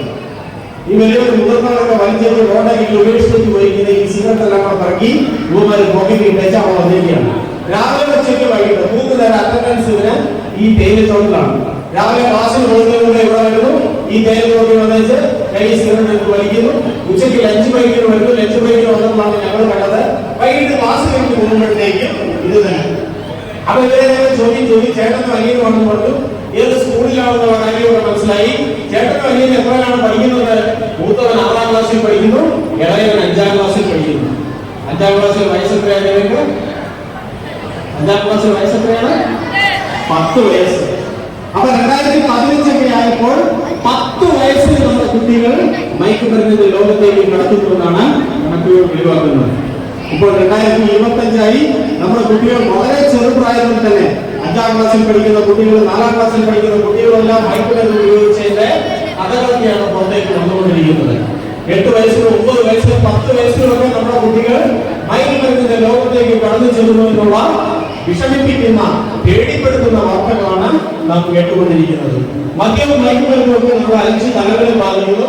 ശാരീരികമായി, മാനസികമായി, കുടുംബപരമായി, ആത്മീയമായി, സാമൂഹികമായി ബാധിക്കുന്നു. ശാരീരികമായി ബാധിക്കുന്നത് പറഞ്ഞാൽ നമ്മുടെ ശരീരത്തിലെ അവയവങ്ങളെ ബാധിക്കുന്നതാണ്. ശാരീരികമായി 1-2 നമ്മൾ കണ്ടുകഴിഞ്ഞു. ഒരെണ്ണം മദ്യം കഴിക്കുമ്പോൾ മദ്യം നേരെ ആമാശയത്തിൽ ചെല്ലുന്നു. ആമാശയത്തിൽ എന്ത് സാധനം ചെന്നാലും ദഹനത്തിന് വിധേയമാവും അല്ലെ. ദഹന പ്രക്രിയ എന്നൊരു പ്രക്രിയ നമ്മുടെ ആമാശയത്തിൽ നടക്കുന്നത്. പക്ഷെ മദ്യപിക്കുമ്പോൾ 80% ദഹനത്തിൽ വിധേയമാവും, 20% ദഹിക്കാതെ തന്നെ രക്തത്തിൽ കലരുന്നു. ഈ 80%-ൽ 78% ദഹനത്തിന് ശേഷം രക്തത്തിൽ കലരുന്നു. ശരിക്കും പറഞ്ഞാൽ മദ്യപിക്കുന്നതിൽ 98% രക്തത്തിൽ കലരുന്നു. രക്തത്തിൽ കലർന്നു കഴിഞ്ഞിട്ട് എല്ലാ ജീവകോശങ്ങളും എത്തിച്ചേരുന്നു. അതിനു വേണ്ടിയിട്ടാണ് ഞാൻ നേരത്തെ രക്തചക്രമണത്തിന്റെയും വായു സംക്രമണത്തിന്റെയും കാര്യങ്ങളൊക്കെ പറഞ്ഞത്. രക്തത്തിൽ കലർന്ന് രക്തത്തിൽ എല്ലാ ജീവകോശങ്ങളും എത്തിച്ചേരുന്നു. അതിലൊരു ഭാഗം നമ്മുടെ തലച്ചോറിലും എത്തിച്ചേരുന്നു.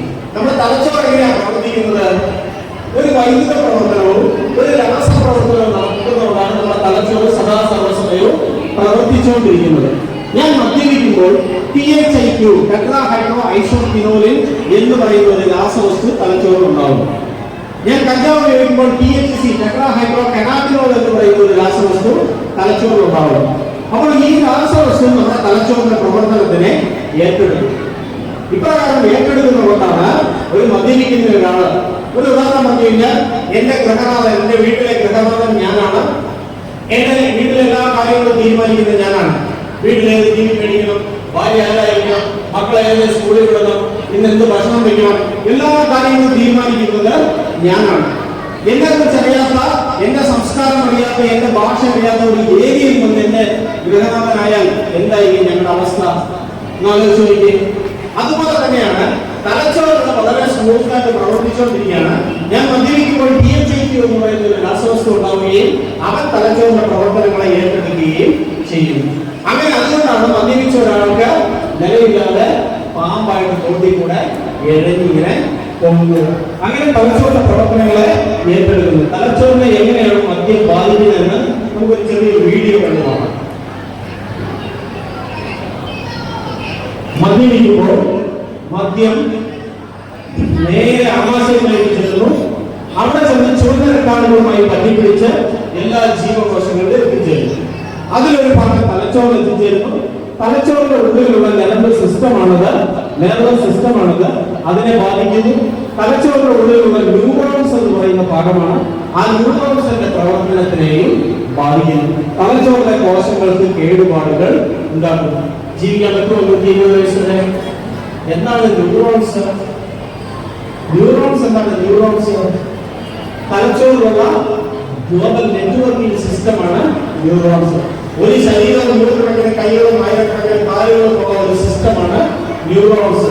ന്യൂറോൺസ് എന്തിനാണ്? തലച്ചോറിലുള്ള സിഗ്നൽസിനെ പാസ് ചെയ്യാൻ വേണ്ടിയിട്ടാണ് ന്യൂറോൺസ് സൃഷ്ടിക്കപ്പെട്ടിരിക്കുന്നത്. അപ്പോൾ ഞാൻ മദ്യമോ മയക്കുമരുന്നോ എന്തെങ്കിലും ഉപയോഗിച്ചു കഴിഞ്ഞാൽ ഈ ന്യൂറോൺസ് എങ്ങനെയാണ് സിസ്റ്റം വർക്ക് ചെയ്യുന്നത്? എങ്ങനെയാണ് ഇത് തമ്മിൽ കൈകളും കാലുകളും തമ്മിൽ പരസ്പരം അങ്ങോട്ടും ബന്ധപ്പെട്ടിരിക്കുന്നു. തലച്ചോറിൽ സിഗ്നൽ പബ്ലിക്കുകയാണെങ്കിൽ ഈ ന്യൂറോൺസ് വഴി നമ്മുടെ കൈകളിലും കാലുകളിലും ചെവിയിലും കണ്ണിലും മൂക്കിലും എല്ലാം എത്തിച്ചേരുന്നു. ഞാൻ എന്തെങ്കിലും മദ്യമോ മയക്കുമരുന്നോ ഉപയോഗിച്ചു കഴിഞ്ഞാൽ ഈ ന്യൂറോൺസ് അങ്ങ് പിടുത്തം കഴിഞ്ഞാൽ പിന്നെ സിഗ്നൽസ് പാസ് ചെയ്യുമോ?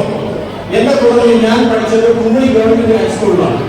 എന്റെ കൂട്ടത്തിൽ 1 മുതൽ 6 വരെ പഠിച്ച എന്റെ ഒരു സഹപാഠി 6ാം ക്ലാസ് വലിയ പഠനമുള്ളതെന്ന് പറഞ്ഞാൽ 6ാം ക്ലാസ് ഉള്ള പഠനം നിർത്തി. 2000 ഡിസംബർ 31 പ്രത്യേകത എന്താണ്? ന്യൂ ഇയർ ആണ്. എല്ലാവരും സത്യപ്രതിജ്ഞ എടുക്കുന്ന ദിവസമാണ്. ഇന്നലെ വരെയുള്ള ഞാനല്ല, നാളെ വരെയുള്ള ഞാൻ. നാളെ വരെ ഞാൻ മദ്യപിക്കില്ല, കൈകൊണ്ടു ഉപയോഗിക്കില്ല, പുകവലിക്കില്ല, സത്യസന്ധനായിരിക്കും. നാളെ മുതൽ ഞാൻ ഡീസന്റ് ആയിരിക്കും എന്ന് സത്യപ്രതിജ്ഞ എടുക്കുന്ന ദിവസമാണ്. അപ്പൊ എന്റെ ഈ സുഹൃത്തും സത്യപ്രതിജ്ഞ എടുത്തു, നാളെ മുതൽ മദ്യപിക്കുകയില്ല എന്നുള്ള പ്രതിജ്ഞ എടുത്തു. അപ്പൊ നാളെ മുതൽ മദ്യപിക്കുകയില്ലെങ്കിൽ ഇന്നെന്താകാം? ഇന്നെന്താ ആകാം അല്ലെ? നമ്മുടെ ആൾക്കാരെല്ലാം അങ്ങനെയാണ്. നാളെ മുതലല്ലേ ഞാൻ സത്യപ്രതിജ്ഞ എടുക്കുന്നു. അപ്പൊ ഇന്നെല്ലാം ആകാമെന്ന് പറഞ്ഞ് ഒന്നായിട്ട് മദ്യപിച്ചു. അമ്പാടി ജംഗ്ഷൻ എന്ന് പറഞ്ഞ ഞങ്ങളുടെ വീടിന്റെ അടുത്തൊരു സ്ഥലമുണ്ട്. അവിടെ അംബാസഡർ കാറിനകത്ത് കയറി നോക്കിട്ടു. പിറ്റേ ദിവസം രാവിലെ ഡെഡ് ബോഡിയാണ് കാണുന്നത്. എന്താണ് സംഭവിച്ചത്?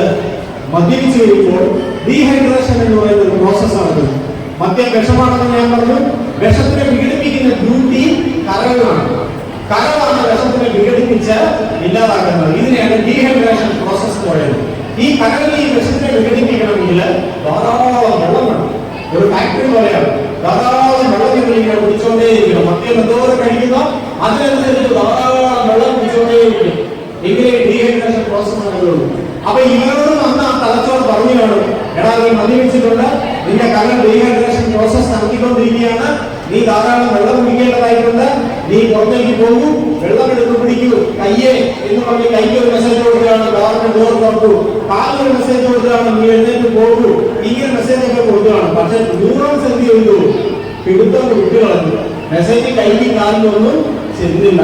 അവിടെ കാറിനകത്ത് തന്നെ കിടന്ന മരണപ്പെട്ടു പോകുന്ന ഒരവസ്ഥയാണ് ഉണ്ടായത്. അങ്ങനെ ന്യൂറോൺസിനെ ബാധിക്കുന്ന തലച്ചോറിന്റെ കോശങ്ങൾക്ക് കേടുപാടുകൾ ഉണ്ടാകുന്നു.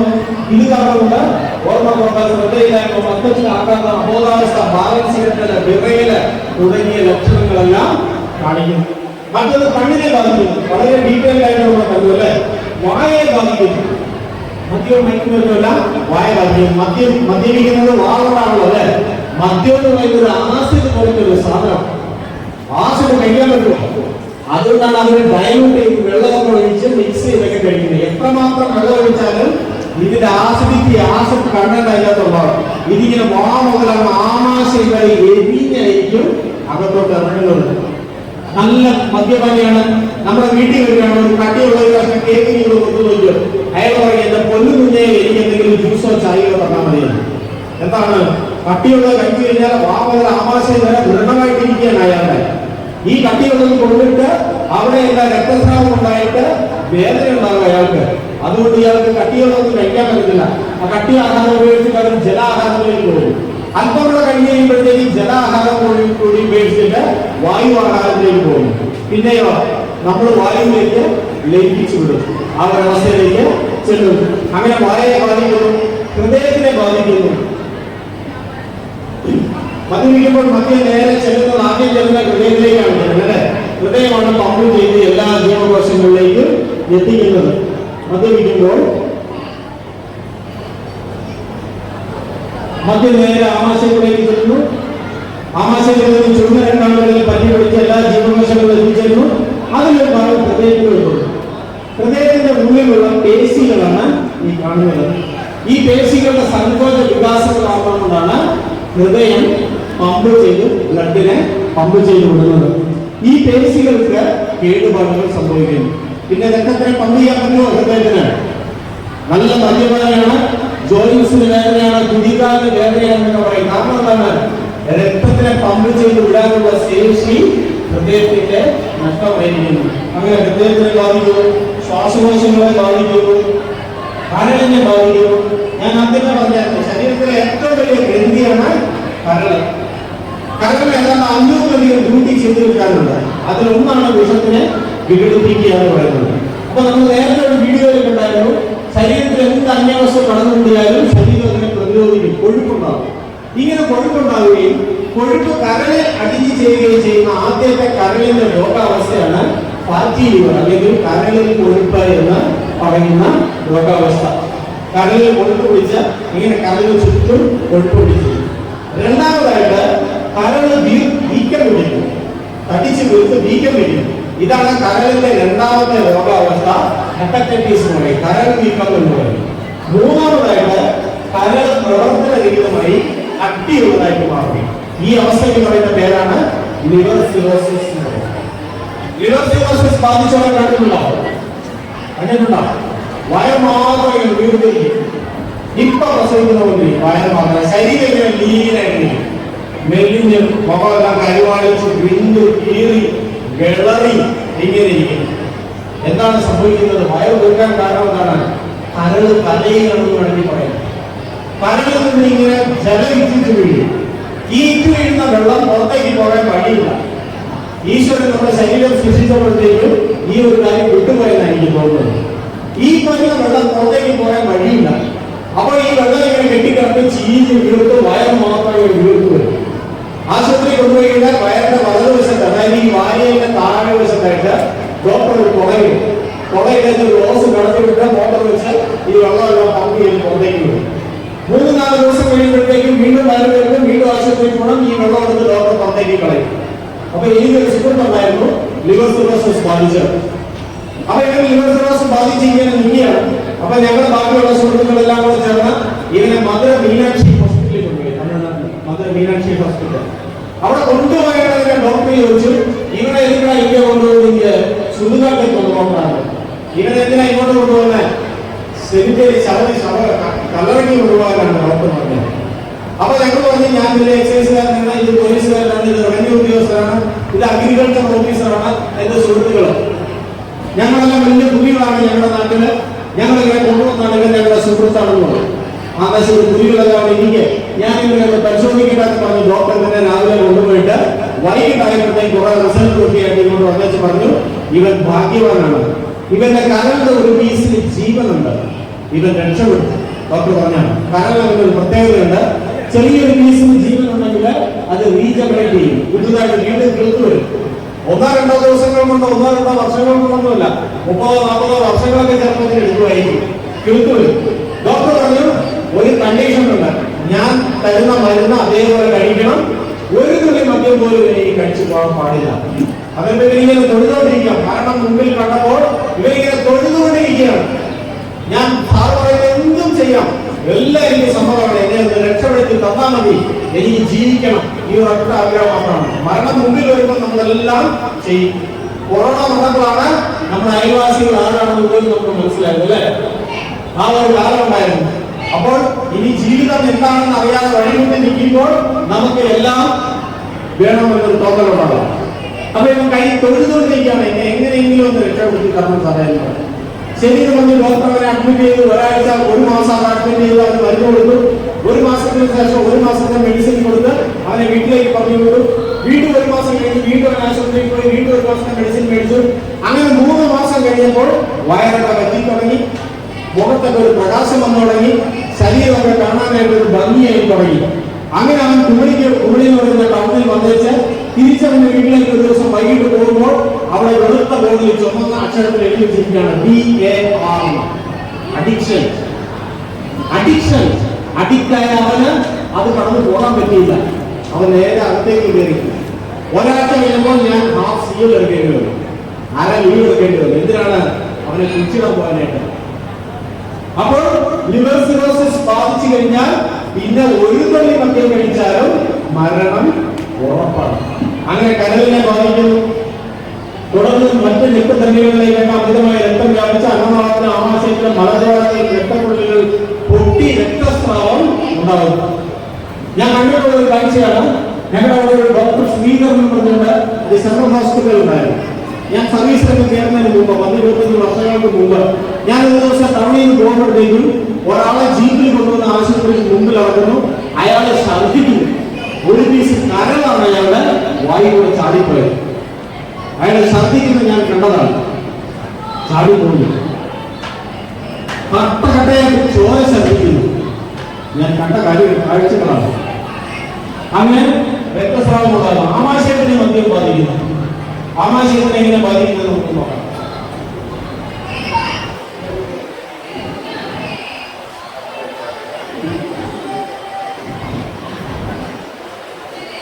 മദ്യത്തിന്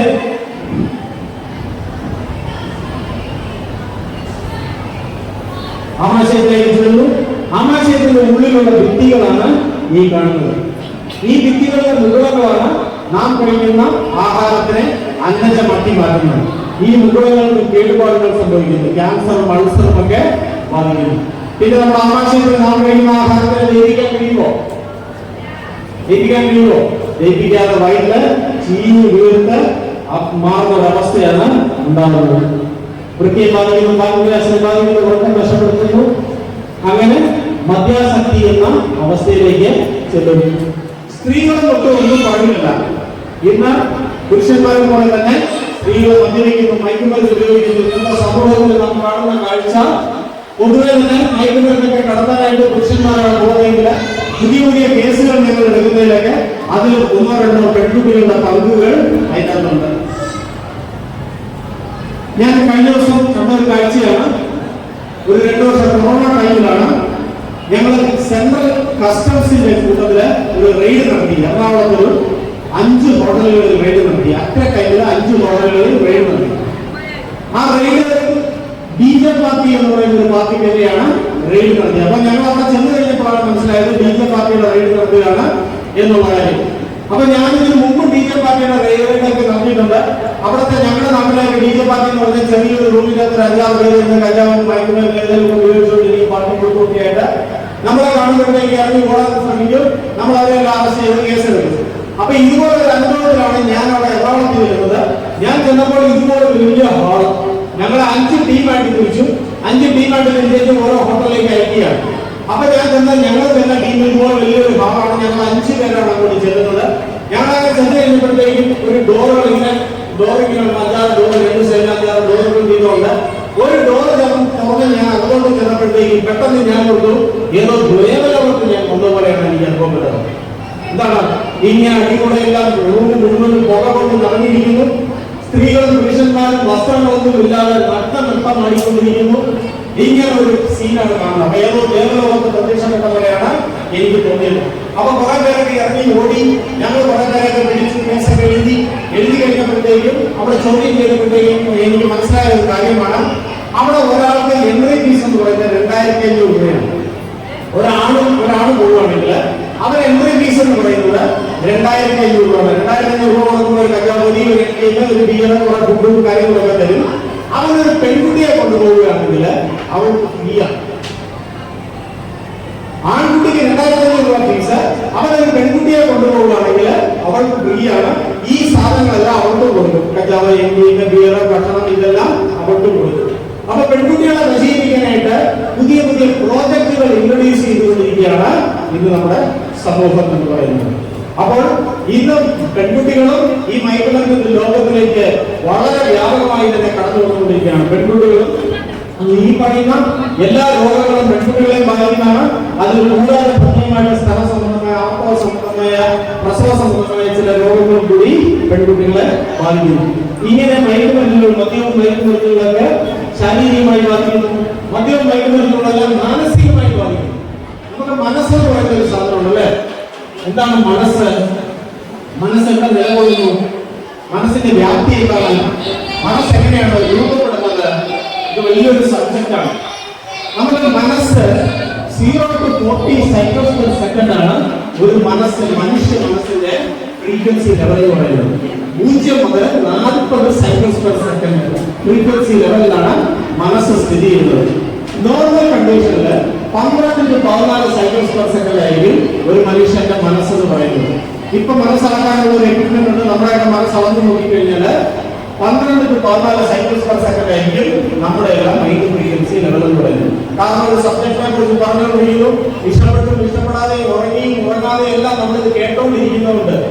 ഈ സമയത്ത് തന്നെ നൂറുകണക്കിന് ആയിരക്കണക്കിന് തോട്ട്സ് നമ്മുടെ മനസ്സിലൂടെ ഇങ്ങനെ കടന്നുകൊണ്ട് പോയിക്കൊണ്ടേയിരിക്കുന്നു അല്ലെ? ഇങ്ങനെ മനനം ചെയ്തുകൊണ്ടിരിക്കുന്നതുകൊണ്ടാണ് നമുക്ക് പേര് മനുഷ്യൻ എന്ന് പേര് വന്നിരിക്കുന്നത്. അപ്പോൾ ഈ സമയത്ത് നമ്മുടെ മൈൻഡ് ഫ്രീക്വൻസി ലെവല് ഒരു 12 to 14 സൈക്കിൾസ് പെർ സെക്കൻഡ് ആയിരിക്കും. നിങ്ങൾ ഈ ക്ലാസ് ഒക്കെ കഴിഞ്ഞ് 4:30 വൈൻഡപ്പ് ചെയ്യാന്ന് പറഞ്ഞ് നിങ്ങൾ പുറത്തേക്ക് ഇറങ്ങുന്നു. പുറത്തേക്ക് ഇറങ്ങി കൂട്ടുകാരികളുമായിട്ടൊക്കെ കൂടെ സ്വകാര്യ സംഭാഷണങ്ങളൊക്കെ നടത്തുമ്പോൾ നമ്മുടെ മൈൻഡ് ഫ്രീക്വൻസി ലെവല് ഒരു 16 to 18 സൈക്കിൾസ് പെർ സെക്കൻഡിലേക്ക് ഉയരും. വീട്ടിൽ പോകുന്നു. വീട്ടിൽ ചെല്ലുമ്പോഴത്തേക്ക് അമ്മ പറയുന്നു രാവിലെ നിറച്ചു വെച്ച തുണി അതേപോലെ ഇരിക്കുക, അതെല്ലാം ഊരിക്കഴിഞ്ഞത് ആ പാത്രമൊക്കെ കഴുകുന്ന പറയുമ്പോൾ അമ്മയുമായിട്ട് ഒരു വഴക്കുണ്ടാകുമല്ലോ. അമ്മയ്ക്ക് എന്നെ കാണുമ്പോൾ തുടങ്ങും ഈ പരിപാടി. ഞാൻ ഇത്രയും നേരം ക്ലാസ് ഒക്കെ കഴിഞ്ഞ് വിഷമിച്ച് ബുദ്ധിമുട്ടികൾ വന്നിരിക്കുകയാണ്. അമ്മ എന്നെ കാണുമ്പോൾ തുണികളൊക്കെ പാത്രം കഴുകുന്നൊക്കെ പറയുന്നു പറഞ്ഞ് അമ്മയുമായിട്ട് ഒരു സ്വകാര്യ ഒരു വഴക്ക് കൂടുമ്പോൾ മൈൻഡ് ഫ്രീക്വൻസിയിൽ 20 സൈക്കിൾസ് പെർ സെക്കൻഡിലേക്ക് വരും. ഞാനൊരു കൂട്ടുകാരി കൂടി വൈകിട്ട് ചെല്ലുകയാണ്, ബാറിൽ ചെല്ലുകയാണ്. ബാറിൽ ചെല്ലുന്ന ഒരു ബിയറൊക്കെ കഴിക്കുമ്പോൾ mind frequency level 25 cycles per സെക്കൻഡിലേക്ക് വരും. ഈ മദ്യപിക്കുന്നവരുടെ പ്രത്യേകതയുണ്ട്. പരസ്പരം മദ്യപിച്ചുകൊണ്ടിരിക്കുന്നവർ പരസ്പരം വഴക്കുണ്ടാക്കും, അവരെ കളിയാക്കും, അവരുമായിട്ട് ശങ്കവും. അപ്പോൾ അങ്ങനെ അമ്മ പറഞ്ഞത് ഇഷ്ടപ്പെടാതെ, ഞാൻ പറഞ്ഞത് അവരെ ഇഷ്ടപ്പെടാതെ, ഞാൻ അവരുടെ വഴക്കുണ്ടാക്കുമ്പോൾ mind frequency level 30 cycles per സെക്കൻഡിലേക്ക് വരും. അവർ പറഞ്ഞത് ഇഷ്ടപ്പെടാതെ ഒരുമിച്ച് കഴിച്ചുകൊണ്ടിരുന്ന ബിയർ കുത്തി പൊട്ടിച്ച് അവന്റെ പള്ളയിലേക്ക് കുത്തിക്കഴിയുമ്പോൾ mind frequency level 35 cycles per സെക്കൻഡിലേക്ക് വരും. 40ലേക്ക് പോയി കഴിഞ്ഞാൽ എന്നെ കൊണ്ട് ജീവിക്കാൻ പറ്റില്ല, ഞാൻ ആത്മഹത്യ ചെയ്യും, കപ്പാസിറ്റി കഴിയുക. നേരെ തിരിച്ചു വരാം. വീട്ടിൽ ചെന്ന് അച്ഛനും അമ്മയും അല്ലെങ്കിൽ സഹോദരങ്ങളുമായിട്ടൊക്കെ ഒരുമിച്ച് വിളക്ക് കത്തിച്ച് പ്രാർത്ഥിക്കുന്ന സമയത്ത് mind frequency level 10 cycles per സെക്കൻഡിലേക്ക് കുറയും. ആത്മീയ ദീക്ഷ കിട്ടിയതാണ് നിങ്ങൾ ആത്മ ധ്യാനം ചെയ്യുകയാണെങ്കിൽ നിങ്ങളുടെ mind frequency level 9 cycles per സെക്കൻഡിലേക്ക് കുറയും. തുര്യത്തിൽ ദീക്ഷ കിട്ടിയതാണെങ്കിൽ തുര്യ ധ്യാനം ചെയ്യുകയാണെങ്കിൽ നിങ്ങളുടെ mind frequency level 7 cycles per സെക്കൻഡിലേക്ക് കുറയും. തുര്യാതിന്റെ ധ്യാനം ചെയ്ത് അങ്ങ് ആ ശിവത്തിൽ ലയം പ്രാപിക്കുമ്പോൾ mind frequency level 0 cycles per സെക്കൻഡിലേക്ക് കുറയും. അപ്പൊ ശരിക്കും ഞാൻ ജന്മം കൊണ്ടിരിക്കുന്ന എന്തിനു വേണ്ടിയിട്ടാണ്? ആ 0 cycles per second mind frequency ആയിട്ട് കുറയ്ക്കാൻ വേണ്ടിയിട്ടാണ് ജന്മം കൊണ്ടിരിക്കുന്നത്. പക്ഷെ നമ്മുടെ യാത്ര എങ്ങോട്ടാണ്? വയലൻസിൽ നിന്നും വയലൻസിലേക്ക്, 40ലേക്ക്, ആത്മഹത്യയിലേക്ക്, ഈ ജീവിതം നശിപ്പിക്കുന്ന യാത്രയിലേക്കാണ് നാം പോയിക്കൊണ്ടിരിക്കുന്നത്. അങ്ങനെ മാനസികമായിട്ട് ബാധിക്കുന്നു, കുടുംബപരമായിട്ട് ബാധിക്കുന്നു. പൊതുവെ മദ്യപിക്കുന്നത്, മയക്കുമരുന്ന് ഉപയോഗിക്കുന്നതൊക്കെ പുരുഷന്മാരാണ് അനുഭവിക്കുന്നവരാണ്. നമ്മുടെ വീട്ടിലെ അമ്മമാരാണ് ഇത് അനുഭവിക്കുന്നത്. സ്ത്രീകള് നേരിടുന്ന പ്രശ്നങ്ങൾ, കുടുംബങ്ങളുടെ അതിക്രമം, ബലാത്സംഗം, കുട്ടികളുടെ പീഡനം, നാമല്ലാത്ത നിസ്സഹായാവസ്ഥ, അനാരോഗ്യം, രോഗങ്ങള്, വിവാഹ മോചനം, ഇങ്ങനെ അനവധി നിരവധി പ്രശ്നങ്ങളാണ് ആത്മീയമായി മയക്കുമരുന്ന് ബാധിക്കുന്നു. ഞാൻ ആദ്യമേ പറഞ്ഞു, ഒരു മനുഷ്യ ജന്മത്തിന്റെ പരമമായ ലക്ഷ്യം എന്ന് പറയുന്നത് ഈശ്വര സാക്ഷാത്കാരം, ആത്മസാക്ഷാത്കാരമാണ്. മനുഷ്യന്റെ മരണസമയം കണ്ടിട്ടുണ്ടാവും. മനുഷ്യന്റെ മരണസമയം കണ്ടിട്ടുണ്ടാവും. മരിക്കുമ്പോൾ ഉള്ളിൽ കണ്ണീർ വരുന്നത് കണ്ണിൽ നിന്നും. ദേവി മഹാത്മ്യത്തിൽ പറയുന്നു, ഞാൻ എന്റെ അമ്മയുടെ ഗർഭപാത്രത്തില് ആദിമുദ്രയിലായിരുന്നു. ആദ്യമായിട്ട് ഞാൻ പിടിച്ച മുദ്രയായതുകൊണ്ടാണ് ഇതിന്റെ പേര് ആദിമുദ്ര. ആദിമുദ്രയിൽ ആ പരാശക്തിയോട് സത്യം ചെയ്തുകൊണ്ട് കിടക്കുകയായിരുന്നു, ഈ ജന്മത്തിൽ ഉറപ്പായിട്ട് ഞാൻ എന്റെ പാദത്തിൽ ഒന്ന് ചേർന്നിരിക്കുമെന്ന് പറഞ്ഞു. പക്ഷെ ജന്മശേഷം ഈ പഞ്ചേന്ദ്രിയങ്ങളുടെ സുഖങ്ങളിൽ വശപ്പെട്ട് എന്റെ ജന്മം മുഴുവനും ഞാൻ കളഞ്ഞു. മരണസമയം ഒരു തുള്ളി കണ്ണീര് വരുന്നുണ്ട്. എന്തിനാണ് വരുന്നത്? സ്വപ്നം കാണുന്ന സ്വഭാവമല്ലേ? സ്വപ്നം കാണാൻ എടുക്കുന്ന മാക്സിമം സമയം എത്രയാണ്? സ്വപ്നം കാണാൻ എടുക്കുന്ന മാക്സിമം സമയം 1 മിനിറ്റാണ്. 1 മിനിറ്റ് കൊണ്ട് എത്ര വലിയ സ്വപ്നം നമ്മൾ കാണുന്നത് അല്ലേ? മരണസമയത്ത് ഈ 1 മിനിറ്റ് പോലും വേണ്ട, നാനോ സെക്കൻഡ് മതി എന്നാണ് പറയുന്നത്. Nano second. ആ അമ്മയുടെ ഗർഭാശയത്തിലെ ഗർഭപാത്രത്തില് ആദിമുദ്രയില് ആ ദേവിയോട് സത്യം ചെയ്തുകൊണ്ട് കിടന്നിരുന്ന കാര്യം മുതൽ ആ മരണം വരെയുള്ള കാര്യം ഒരു തിരശീലയിൽ എങ്ങോളം ഓടി വരും. അന്നേരമാണ് ഓർക്കുന്നത്, ദൈവമേ എനിക്ക് ഈ ജന്മം തന്നത് അങ്ങയെ പ്രാപിക്കുവാൻ വേണ്ടിയിട്ടാണല്ലോ, ഈ ആത്മസാക്ഷാത്കാരത്തിന് വേണ്ടിയിട്ടാണല്ലോ, ഈശ്വര സാക്ഷാത്കാരത്തിന് വേണ്ടിയിട്ടാണല്ലോ. 1 സെക്കൻഡ് പോലും എനിക്ക് ചെലവാക്കാൻ കഴിഞ്ഞില്ലല്ലോ എന്ന് ഓർത്ത് കരയുന്ന കരച്ചിലാണ് ആ ഒരു കണ്ണീരെന്നാണ് പറയുന്നത്. അന്നേരം കരഞ്ഞിട്ട് വല്ല കാര്യമുണ്ടോ? അപ്പോൾ കരഞ്ഞിട്ട് വല്ല കാര്യമുണ്ടോ? ജന്മങ്ങളിൽ വെച്ച് അതിശ്രേഷ്ഠമായ ജന്മം ഈശ്വരൻ നമുക്ക് തന്നിട്ട് ആ ഈശ്വരനെ പ്രാപിക്കുവാനായിട്ട് 1 സെക്കൻഡ് പോലും പ്രയത്നിച്ചില്ലെങ്കിൽ പിന്നെ കരഞ്ഞിട്ട് വല്ല കാര്യമുണ്ടോ? അങ്ങനെ ആത്മീയമായി ബാധിക്കുന്നു, സാമൂഹ്യമായി ബാധിക്കുന്നു. സമൂഹത്തിലെ വിപത്തുകളും എല്ലാം ഇന്ന് മദ്യപാനങ്ങളും മയക്കുമരുന്ന് ഉപയോഗിക്കുന്നതാകളും വരുത്തിയിരിക്കുന്നതാണ്. 45% വാഹന അപകടങ്ങൾ വരുത്തിയിരിക്കുന്നത് മദ്യപാനികളാണ്. പത്രം എടുത്തു നോക്കിക്കഴിഞ്ഞാൽ നേരത്തെ ഇൻട്രൊഡക്ഷനിൽ പറഞ്ഞ പോലെ പത്രവാർത്തകൾ, അമ്മയെ അടിച്ചു കൊന്ന മകൻ. കഴിഞ്ഞ ദിവസം പത്രത്തിൽ വായിച്ചാണ്, 47-കാരിയായ അമ്മയെ മദ്യപിക്കാൻ പണം നൽകാത്തതിന് മകൻ ചുട്ടുകൊന്നു. 47-കാരിയായ അമ്മയെ മദ്യപിക്കാൻ പണം നൽകാത്തതിന് മകൻ ചുട്ടുകൊന്നു. അങ്ങനെ പത്രത്തിൽ അനവധി വാർത്തകൾ, സാമൂഹികമായിട്ടുള്ള പ്രശ്നങ്ങൾ, അങ്ങനെ നിരവധി പ്രശ്നങ്ങളാണ് ഇന്ന് ഉണ്ടാകുന്നത്. 5 മിനിറ്റ് വൈകിട്ടോ പറഞ്ഞത് 5 മിനിറ്റ് കൂടെ എടുത്തതാണ്. കഴിഞ്ഞു, സമയം കഴിഞ്ഞു. അവളെ എന്റെ സമയം കഴിഞ്ഞു എന്നാണ് പറയുന്നത്. ശരി, കൺക്ലൂഷനിൽ എനിക്ക് എത്താൻ പറ്റില്ല, സോറി. അപ്പൊ ഇത്രയും സമയം വളരെ വിലപ്പെട്ട സമയം,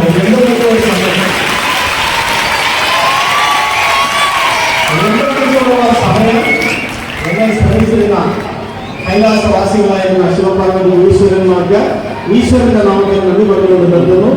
ഏതെങ്കിലും വാക്കുകൾ ഈ വേളയിൽ ഏതെങ്കിലും വാക്കുകൾ നിങ്ങളുടെ മനസ്സിനെ മുതലെടുത്തിട്ടുണ്ടെങ്കിൽ എന്നോട് സദയം ക്ഷണിക്കുക എന്ന് ക്ഷണിച്ചു നിർത്തുന്നു. നന്ദി, നമസ്കാരം.